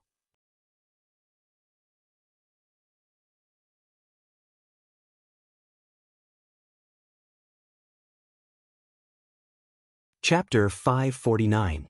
Today was the first day of school after all. Except for Nian, everyone in the class was old acquaintances. Therefore, after a summer break, everyone naturally had endless topics to talk about with each other. Perhaps wanting to attract everyone's attention, this skinny monkey-like boy saw the interaction between Yin Yin and the chubby girl and deliberately laughed loudly. And such a pretentious laugh naturally attracted the attention of the other students in an instant. All of a sudden, Yin Yin's position became the focus of the entire class. "Yo, isn't this the big idiot in our class? I haven't seen you for a few months, why are you still so fat? Didn't your mother tell you to lose weight?" Haha, unlike Yin Yin who skipped 2 grades, most children who studied to the 6th grade were concentrated at the age of 11 or 12, which was basically half a teenager. In addition, children nowadays were very precocious, so they naturally knew more than the children of Qin Shi's generation. Of course, being precocious didn't mean being sensible. It was precisely because of this that introverted children were more introverted, and extroverted children were more extroverted. When toys and cartoons were no longer their only pursuit, teasing and ridiculing their classmates became a way for them to relax. Put yourself in their shoes? Put yourself in their shoes and think for others? Sorry, children at the age of 11 or 12 didn't understand this slightly complicated theory. Just like a joke that was once popular on the internet, a reporter went to the South Pole to interview a group of penguins. He asked the first penguin, "What do you do every day?" The penguin replied, "Eat, sleep, play with Dowdo." Then he asked the second penguin. The penguin still replied, "Eat, sleep, play with Dowdo." The reporter asked the other penguins with confusion, but the result was the same in the end. So, the reporter continued to ask 99 penguins like this. When the reporter asked the 100th little penguin, the little penguin gave a different answer, "Eat, sleep." The reporter asked in surprise, "Why don't you play with Dowdo?" The little penguin pouted, glared at the reporter, and replied, "I am Dowdo." Was this really a joke? No. In fact, it was a complete tragedy. Because behind the 99 happiness, there was always a hidden pain that had no place to complain. The fat girl's name was Li Tengyue. This was a poetic name, but unfortunately, it did not match her appearance at all. Li Tengyue was 12 years old this year. She was 1.6 meters tall, but her weight was an astonishing 150 kilograms. When she stood there, she was like a big bucket. Unfortunately, she was diagnosed with childhood non-alcoholic fatty liver disease, also known as severe fatty liver disease. This kind of disease was not fatal and could be eliminated by recuperation. Therefore, after some treatment, Li Tengyue's parents let the child go back to school. And this was the beginning of Li Tengyue's tragedy. She used to be a lively and cute little girl. However, as her body grew fatter, Li Tengyue gradually became silent and her grades began to plummet. Although the head teacher of the 6th grade class 2 was a male teacher, he still noticed the change in Li Tengyue's mentality. Therefore, in order to encourage and help the child, the teacher moved Li Tengyue to the first row so that she could be urged to study hard at any time. Her teacher's intentions were good. But this arrangement directly led Li Tengyue to walk from behind the scenes to the front of the stage, as if there was a spotlight on her at all times. From the day she moved to the first row, Li Tengyue felt that dozens of pairs of eyes were following behind her at all times. Her classmates were all looking at her. Her classmates were all laughing at her. She was afraid that her broad body would block the line of sight of the students in the back row, so she always bent her waist and hunched her back, trying her best to shrink her head. She never dared to go to the toilet because she was afraid of the strange gazes from both sides of the corridor. She tried hard to hide herself, but the spotlight on her became more and more dazzling. She was different from Yin Yin, who was a white swan that everyone loved. She was born an ugly duckling that no one liked. In order to lose weight, Li Tengyue tried to go on a hunger strike. But even if she was so hungry that she was about to faint, her weight did not decrease at all. Instead, it increased a little. Because she was fat, she suffered a huge psychological pressure that she should not have to endure at her age. For those students with obvious physical disabilities, it was precisely because of their obvious physical defects that they were not easy to bully and ridicule. Because their weakness was reflected on the surface. Even children knew that they could not bully the disabled, let alone these 11 or 12-year-old teenagers. Li Tangyue was different. She did not have any obvious disabilities. She was just plain fat. Therefore, mocking her for being fat had gradually become a custom in grade 6, class 2. Regardless of whether they were boys or girls, regardless of their conduct, regardless of whether their grades were good or bad, in short, everyone was disgusted and disliked this fat girl who was like a bucket. Almost every class had children who were ostracized. But children like Li Tangyue, who were both ostracized by others and ostracized by themselves at the same time, were very few. How could the pressure and pain she was enduring in her heart be understood by ordinary people? Hearing the words "big fool" constantly ringing in her ears, Nian suddenly woke up from her shock. Why did everyone call Li Tangyue a big fool and not a big fatty? Wasn't it because she was stupid? When she was mocked by others, she would only bury her head deep in her arms like an ostrich. Just like what Nian saw now. Looking at the new desk mate in front of her who was as fat as a pig but as timid as a mouse, Nian suddenly stood up and let out the angriest roar in her life to the entire class. Enough! All of you shut up! Shut up! Although Nian was young, her petite figure stood there, but it was as if she was a stabilizing force. In an instant, the entire class fell silent. At that moment, everyone did not understand what kind of madness she had. Perhaps it was because they were suppressed by Nian's aura, or perhaps it was because she had the support of the head teacher. In short, after everyone saw Nian's angry face, they decisively shut their mouths. No one stood up to continue to challenge the authority of the new class leader. Seeing that everyone was quiet, Nian took a deep breath, turned around, and shouted to the class, "I announce. From today onwards, you are not allowed to call her a big fool anymore. And you are not allowed to bully her anymore. If I find out that anyone is still bullying her, then I will definitely tell the teacher and the principal." Come. Wonderful book house. Calm.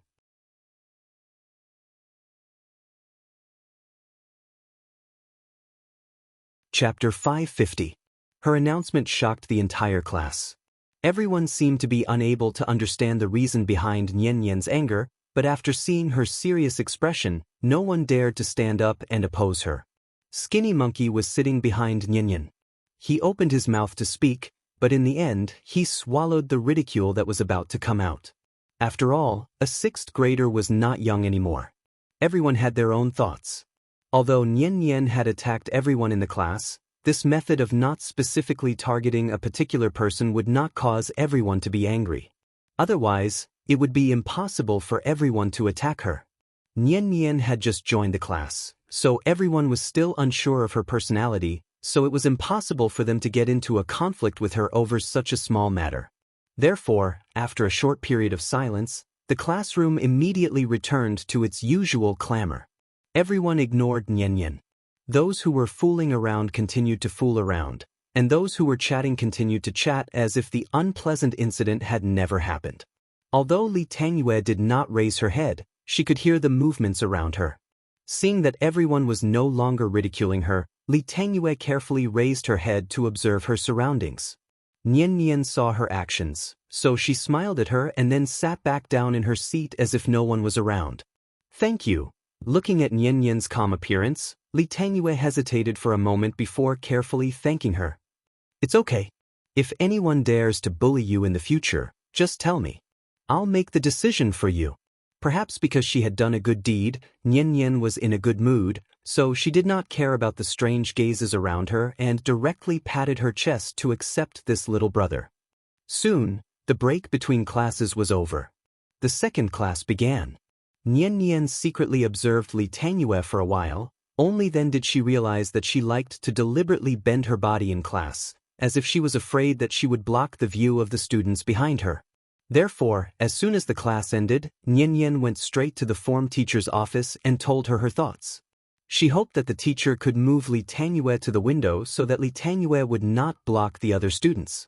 At the same time, she also hoped that the teacher would let her sit behind Li Tangyue. This way, she could protect Li Tangyue at any time and prevent her from being ostracized by her classmates. The teacher decisively agreed to her request. And this was the privilege that Nian Nian had as a merit student, the leader of the young pioneers, and the class monitor of Year 6 Class 2. It had to be said that Nian Nian really did things swiftly and decisively. After receiving the teacher's warning, she took advantage of the break between classes to quickly complete a series of seat changes. At this point, Nian Nian and Li Tangyue had become the unshakable front and back seats. And it was precisely because of Nian Nian's appearance that Li Tangyue's gloomy primary school life finally ushered in a ray of light. After school in the afternoon, Nian Nian told Qin Shi all the good things she had done today. Although Qin Shi already knew what had happened, he still pretended to be very surprised and then praised the little girl. Although Nian Nian always had the attitude of a class monitor in school, in front of Qin Shi, she would always be that little girl who never grew up. Therefore, after hearing Qin Shi's praise, the little girl immediately showed a proud look and walked with a bouncing and jumping non-stop. The father and daughter walked leisurely for a while. At this time, Nian Nian seemed to have thought of something and suddenly turned to Qin Shi and said, "Dad, we won't do the exercises between classes in the future, and we won't have PE class either." But didn't the Ministry of Education stipulate that schools must have PE class? Hearing this, the little girl's face was filled with excitement and said, "We'll change to martial arts. In the future, we'll practice our hit fist during the exercises between classes, and PE class will also be changed to martial arts class." This was important news that the teacher announced before school ended so that the children would remember to tell their parents at home. Practice our hit fist during the exercises between classes? Changing PE class to martial arts class? So fast? The moment he heard this news, Qin Shi couldn't help but frown slightly. He remembered Grandpa Deng once said, the popularization of computers had to start from a child's age. 30 years had passed in the blink of an eye, computers had long been popularized, and now it was martial arts' turn? Martial arts had the function of strengthening the body, so using Arhat fist to replace the exercises between classes seemed to be a very normal operation. After all, this was only a set of beginner-level fist techniques. Could it be that they really expected the children to rely on this set of Arhat fist to practice obvious strength? Practicing martial arts was so hard, if they didn't slack off and cheat, the teacher should thank the heavens. However, everything had to be thought deeply. This seemed to be a simple move to cater to the current trend, but there was a deeper meaning behind it. If Qin Shi guessed correctly, once the Arhat fist entered the school and officially entered the stage of popularization, the Wu Alliance would then select the most talented and outstanding children and send them to a newly established national exemplary school. A special school that only taught cultivation and nothing else. Qin Shi was slightly lost in thought. The little girl waited for a while. Seeing that Qin Shi didn't respond, she couldn't help but pout, then grabbed Qin Shi's arm and said with an aggrieved face, "Dad, you said before that you would let me learn martial arts. In the end, you didn't let me go to the training class. Are you going back on your word?" After hearing Nian Nian's words, Qin Shi's face suddenly showed an expression of not knowing whether to laugh or cry. Could it be that this child had been thinking about this all along? As mentioned before, Qin Shi did teach the little girl how to cultivate qi. But he still didn't teach the little girl how to use the vital essence in her body. Nian Nian was very sensible, so when she mentioned it to Qin Shi before, she never mentioned it again after Qin Shi changed the topic. And the reason why she brought it up again today was because this matter had indeed been hidden in her heart for a long time. Many students in the class signed up for the martial arts training class, but she didn't. Although she could ride a horse, skate, swim, and draw, but now the most popular thing was martial arts. Did they think she didn't have vanity? Unknowingly, Nian Nian had already developed the habit of doing the best in everything and fighting for the first place in everything. But it was a pity, Dad still refused to teach her martial arts and didn't agree to let her go to the martial arts training class. Seeing the little girl's aggrieved face, Qin Shi hesitated for a moment, then smiled and pinched her little face, asking, "What's wrong? Are you angry with Dad?" "I'm not." Hearing Qin Shi say this, the little girl suddenly turned her head to the side, pouted her mouth and pretended to be angry. Why was Qin unwilling to teach her martial arts? Wasn't it because he was afraid that she would accidentally kill a classmate? But thinking about it carefully, with Nian's current intelligence, she shouldn't make such a low-level mistake, right? Thinking of this, Qin smiled and hugged her, then said with a gentle face, Okay, my precious baby, don't be angry, okay? Dad will teach you, okay? Hearing Qin say this, Nian's eyes suddenly lit up. Really? Of course, more real than real gold. Then I want to learn martial arts that are more powerful than the Arhat fist. Oh? Do you know what martial arts are more powerful than the Arhat fist? Qin smiled and asked in return. He didn't expect Nian's next answer to not know whether to laugh or cry. Everyone says the 9-yang divine technique is powerful. I also want to learn the 9-yang divine technique. Dad, can you teach me the 9-yang divine technique?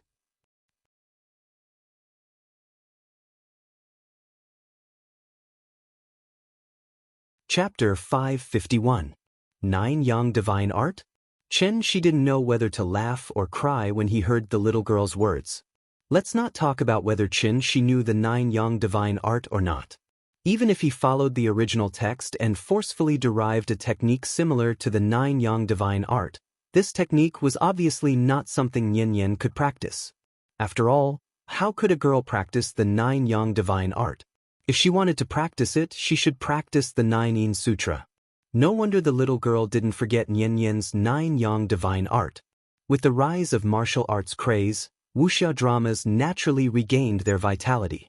Classics such as the Condor Shooters trilogy and the Smiling, Proud Wanderer were replayed on TV over and over again every day. Although Nian was a girl, didn't she often use the 18 dragons subduing palms and 9 solitary swords when she played with Wenwen and Mingming? When he saw his daughter foolishly shouting out the 18 dragons subduing palms, Qin didn't think much of it. He only thought that the child had grown up, so her interests and hobbies had changed. Now that he thought about it, Qin realized that he took it for granted. The reason was that the seed of cultivation had already been planted in the little girl's heart. And now, it was time for this seed to break through the soil and sprout. You silly child, the 9-yang divine art is only passed to males and not females. Didn't you listen to the lines carefully when you were watching TV?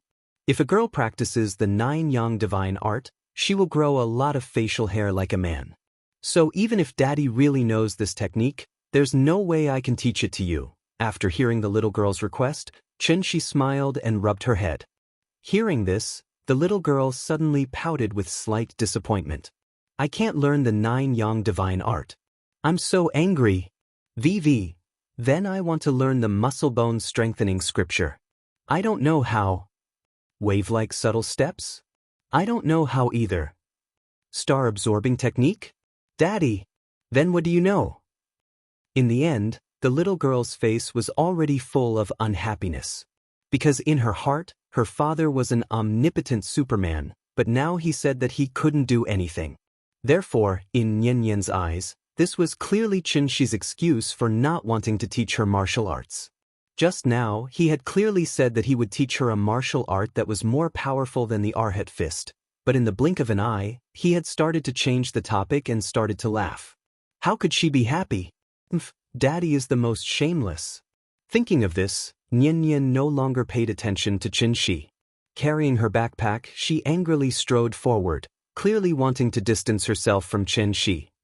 Yo, who made our family's darling angry again? It was rare to see Nian throw a tantrum. Although Qin found it funny, he didn't dare to continue teasing her. If he really made the child cry, then it would be his turn as the father to be put in an awkward position. Thinking of this, Qin immediately went forward and directly carried the angry little guy in a princess carry, forcibly hugging him in her arms. Ah! Under the sudden attack, Nian instinctively cried out. But very quickly, she quietly laid in Qin's arms, her head lowered, not saying a word. Seeing this, Qin tried to throw her into the air to scare her. Unexpectedly, this girl pouted and didn't react at all, as if she was sure that Qin wouldn't dare to let go of her. Looking at this, Nian was really angry this time. Therefore, Qin immediately kept the smile on his face and said to her sincerely, Nian, don't be angry, come, Daddy will let you ride the horse, okay? Why not? Daddy is shameless. I don't like Daddy anymore. She carried Nian and walked quickly on the sidewalk. The father and daughter bickered and whispered to each other as if there was no one around. It was obvious that Nian was pretending to be angry. In fact, how could she bear to be angry with her father?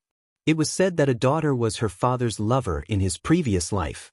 When she saw the envious gazes of the passers-by, he suddenly realized he hadn't carried Nian in a long time. Speaking of which, it was strange. He didn't know when it started, but Nian didn't like to be carried by Shi as they walked. Perhaps it was because she had grown up, so she didn't want to be carried in her parents' arms all the time like when she was young.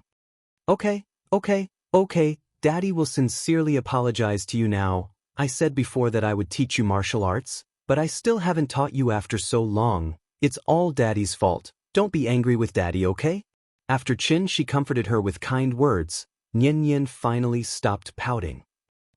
After hearing her snort, she used her big eyes to stare at Shi, as if hinting that she should show enough sincerity first, then she would consider whether to forgive this shameless daddy.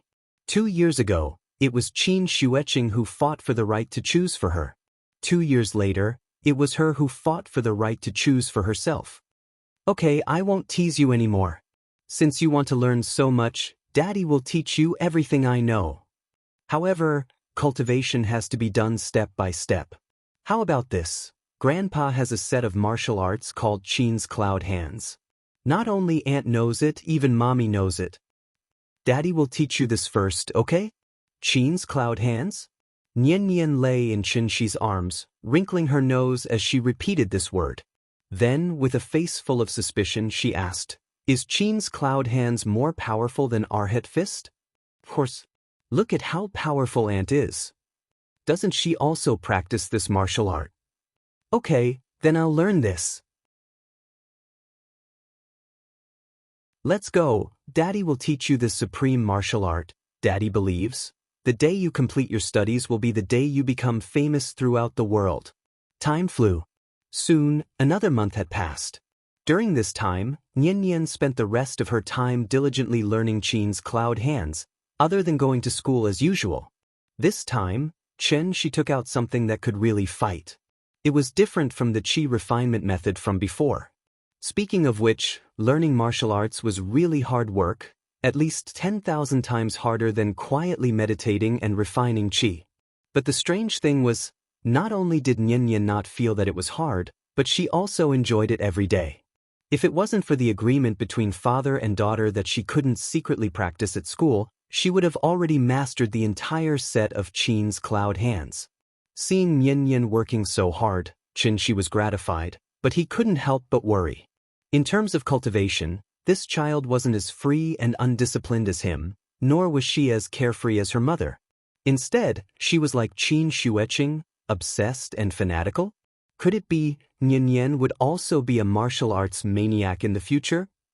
When he thought of Qin Xueqing's behavior that no man liked, there was only one thought left in Shi's mind.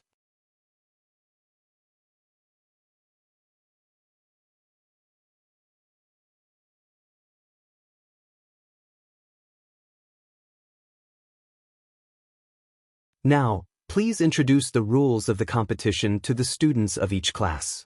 Registration will begin in half an hour. After hearing the words, martial arts competition, there was a sudden burst of exclamations on the field. Even before the teacher explained, many of the senior children had already reacted. Martial arts competition? Wasn't it just for them to fight? Was this also a competition? In fact, the reason why the principal did not publicly announce today's competition content yesterday was to prevent the children from going home and telling their parents, which would cause conflict among their parents. After all, a martial arts competition was not the same as a running race. Although the school had already prepared combat protective clothing, in this kind of close combat situation, even with protective clothing, the school could not guarantee that the children would not be injured. Therefore, The principal knew that parents would never agree to let their children participate in this kind of competition. But the higher-ups asked him to take this opportunity to successfully hold a perfect martial arts competition, so as to set a new example for the country's primary and secondary schools. As long as the capital-affiliated primary school organized this martial arts competition beautifully, it would naturally be much easier for the Wu Lian to promote martial arts competitions to the whole country. The principal was caught in the middle and in a dilemma. In the end, he had to make such a decision to act first and report later. In short, just hold the competition first. Wasn't it just a martial arts competition? Have you watched a taekwondo competition? How could children have the strength to be injured wearing protective clothing? Anyway, as long as no children were injured, he would have a way to appease the angry parents. What? You said the family head was not satisfied with the school's arrangement? You want to complain to the Education Bureau? You are not satisfied no matter how I explain? If you are not satisfied, you can drop out.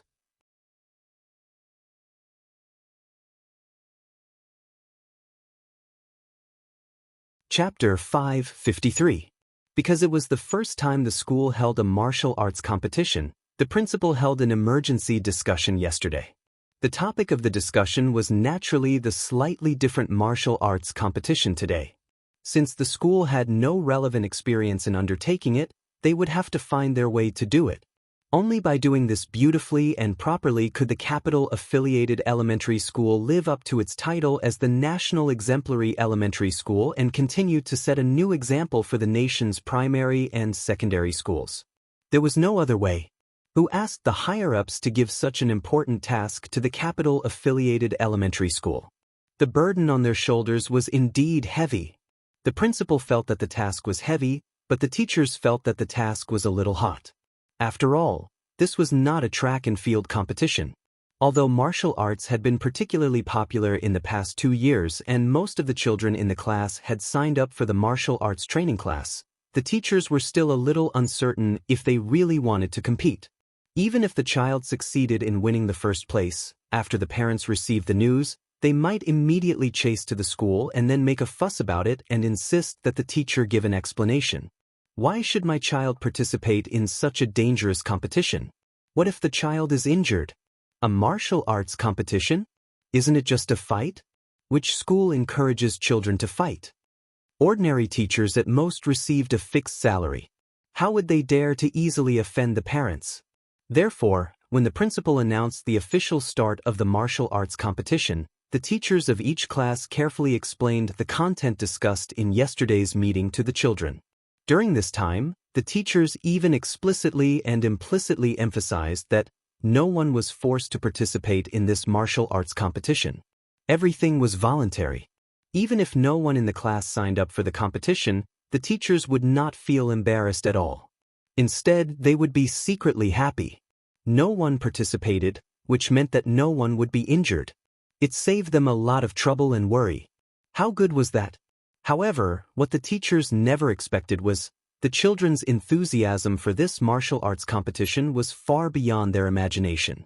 In the class with the most applicants, there was even a situation where the whole class wanted to sign up. Whether it was a boy or a girl, regardless of age, regardless of introverted or not, all the children who had participated in the martial arts training class raised their right hand high at that moment. Even the little girl, who had always been well-behaved and clever, after hearing the teacher ask, "If you want to sign up, please raise your hand," she actually raised her little hand at the first moment. The teacher was stunned.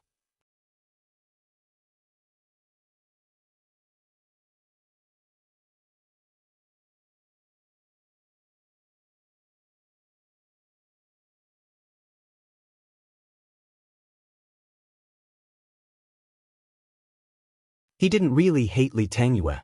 However, Zhao Yu didn't know what was going on. It was as if Li Tangyue's existence would lower her beauty, so she spent all day thinking of ways to target Li Tangyue. Even if she unintentionally passed by Li Tangyue, Zhao Yu would unintentionally leave behind 1 or 2 sarcastic words to hurt Li Tangyue's fragile heart. As the saying goes, hurtful words were like sharp knives. The person who said it was calm and indifferent, but the person who heard it was covered in cuts and bruises.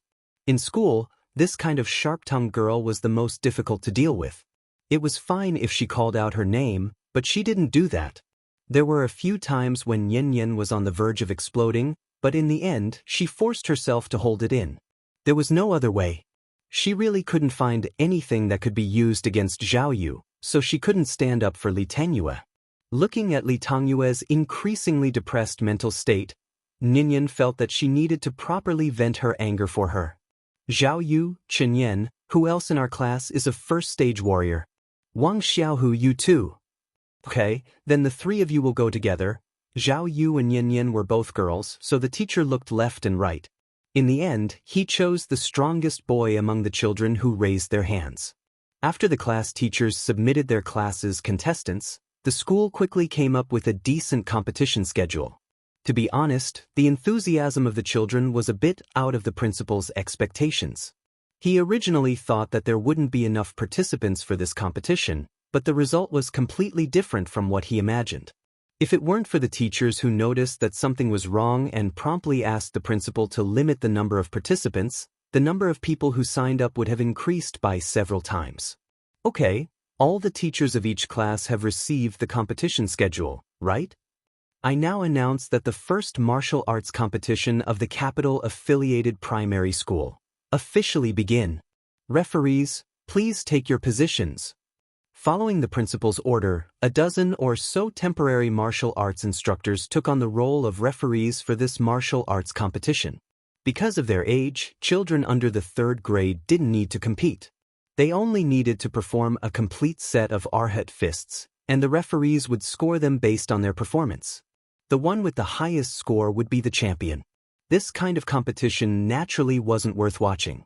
Therefore, when the 4th grade students went on stage, the atmosphere was instantly pushed to the peak. The school found a lot of gymnastics mats and neatly spread them on the field, suddenly turning the field into a huge open-air arena. The small players wore full protective suits and were eager to try.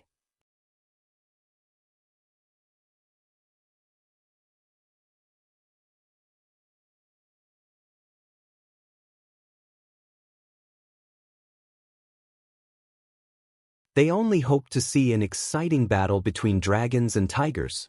For this reason, the principal had even transferred 2 cameramen to record this year's martial arts competition in all aspects. She only hoped that the 6th grade children's performance would not disappoint her. The result was just as everyone expected. Because their minds were more mature, the 6th grade children's punches were naturally much smoother than those of the lower grades. Their moves were also more methodical. Finally, it was the turn of the contestants from Year 6 Class 2 to take the stage. Zhao Yu was in front of Nian, and her appearance brought the atmosphere to a climax. The girl. She was the first girl to go on stage. Moreover, Zhao Yu's figure was tall, and her chest was slightly bulging.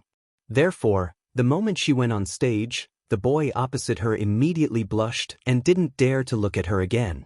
What needs to be mentioned here is, because of the intentions of the teachers of each class, there were basically no girls participating in this year's martial arts competition.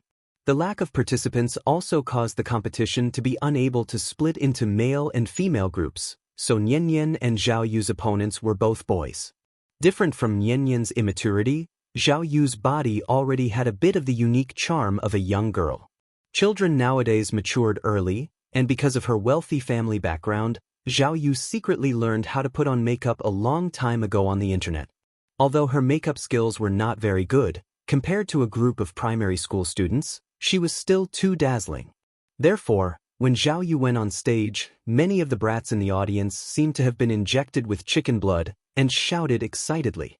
Year 6 Class 1 Lu Hao, please advise. Year 6 Class 2 Zhao Yu, please advise. Under the guidance of the referee, the 2 children bowed to each other and introduced themselves, and Zhao Yu made the first move. Although the boy was also a Dan warrior, he seemed to adhere to the concept of a straight man who did not hit a woman. Even when Zhao Yu used a standard set of punches and kicks, he still did not have the slightest intention of fighting back. Seeing this, Zhao Yu was not surprised at all, and instead took advantage of the situation to attack fiercely. She suddenly bent down, and with a sweep of her leg, kicked the boy directly to the ground, then jumped up high, and at the same time, bent her elbow to fiercely punch the boy's chest with the tip of her elbow. "Stop!" When the referee felt that something was wrong, he sternly shouted to stop, but the boy was already lying on the ground holding his chest and groaning in pain. Although he was wearing protective gear, Zhao Yu's somersault punch still hurt him. Zhao Yu, victory. After confirming that the boy's injury was not serious, the referee announced the result of the competition.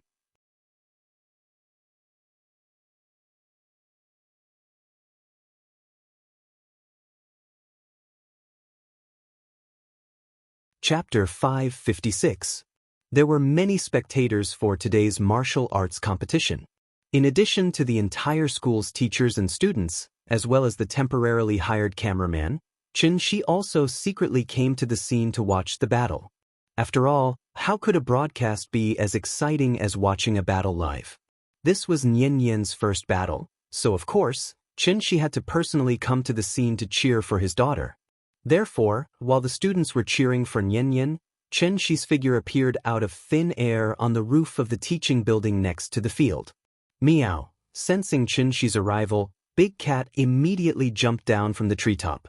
Then, as if possessed by Spider-Man, it ran perpendicularly along the wall to the roof. After arriving at the roof, Big Cat jumped onto Qin Shi's shoulder. Then, like before, it licked its paws and then laid on Qin Shi's shoulder to take a nap. It seemed that it really couldn't arouse the slightest bit of interest in the jostling between children. Hey, did Nian Yan grow taller again? Qin Shi casually stroked Big Cat's smooth and soft fur.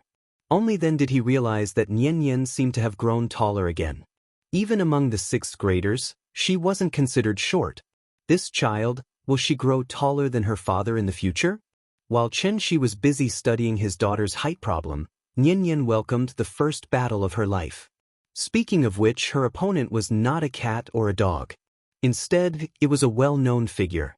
If Nian Yan's reputation came mostly from her outstanding performance, then Hao Jie's was the exact opposite, because his reputation came mostly from the misdeeds he committed in his daily life. This was a troublesome brat, or you could also call him delinquent. Hao Jie started school late and had just turned 12 years old, but he had already learned the ways of society from who knows where. When other people were still addicted to Mobile Legends, this kid was already smoking, drinking, and dating. He really won at the starting line of life. However, being rebellious was being rebellious. In the end, Hao Jie was only a 12-year-old boy, so his relationship with Zhao Yu was more like a special relationship of mutual recognition and cooperation. Both of them hoped to use this opportunity to show their uniqueness and arouse the envy and admiration of their classmates. This would satisfy their desire to win. The moment Hao Jie heard the name Qin Yan, he remembered what Zhao Yu once said to him. Although in Hao Jie's eyes, Nian Yan was obviously a little girl. But as Zhao Yu's boyfriend, Hao Jie felt obligated to stand up for his girlfriend. Therefore, after he went on stage, he gave Nian Yan a fierce middle finger. Obviously, this action was done specifically for Zhao Yu to show his determination. In addition, Hao Jie also wanted to use this opportunity to scare Nian Yan.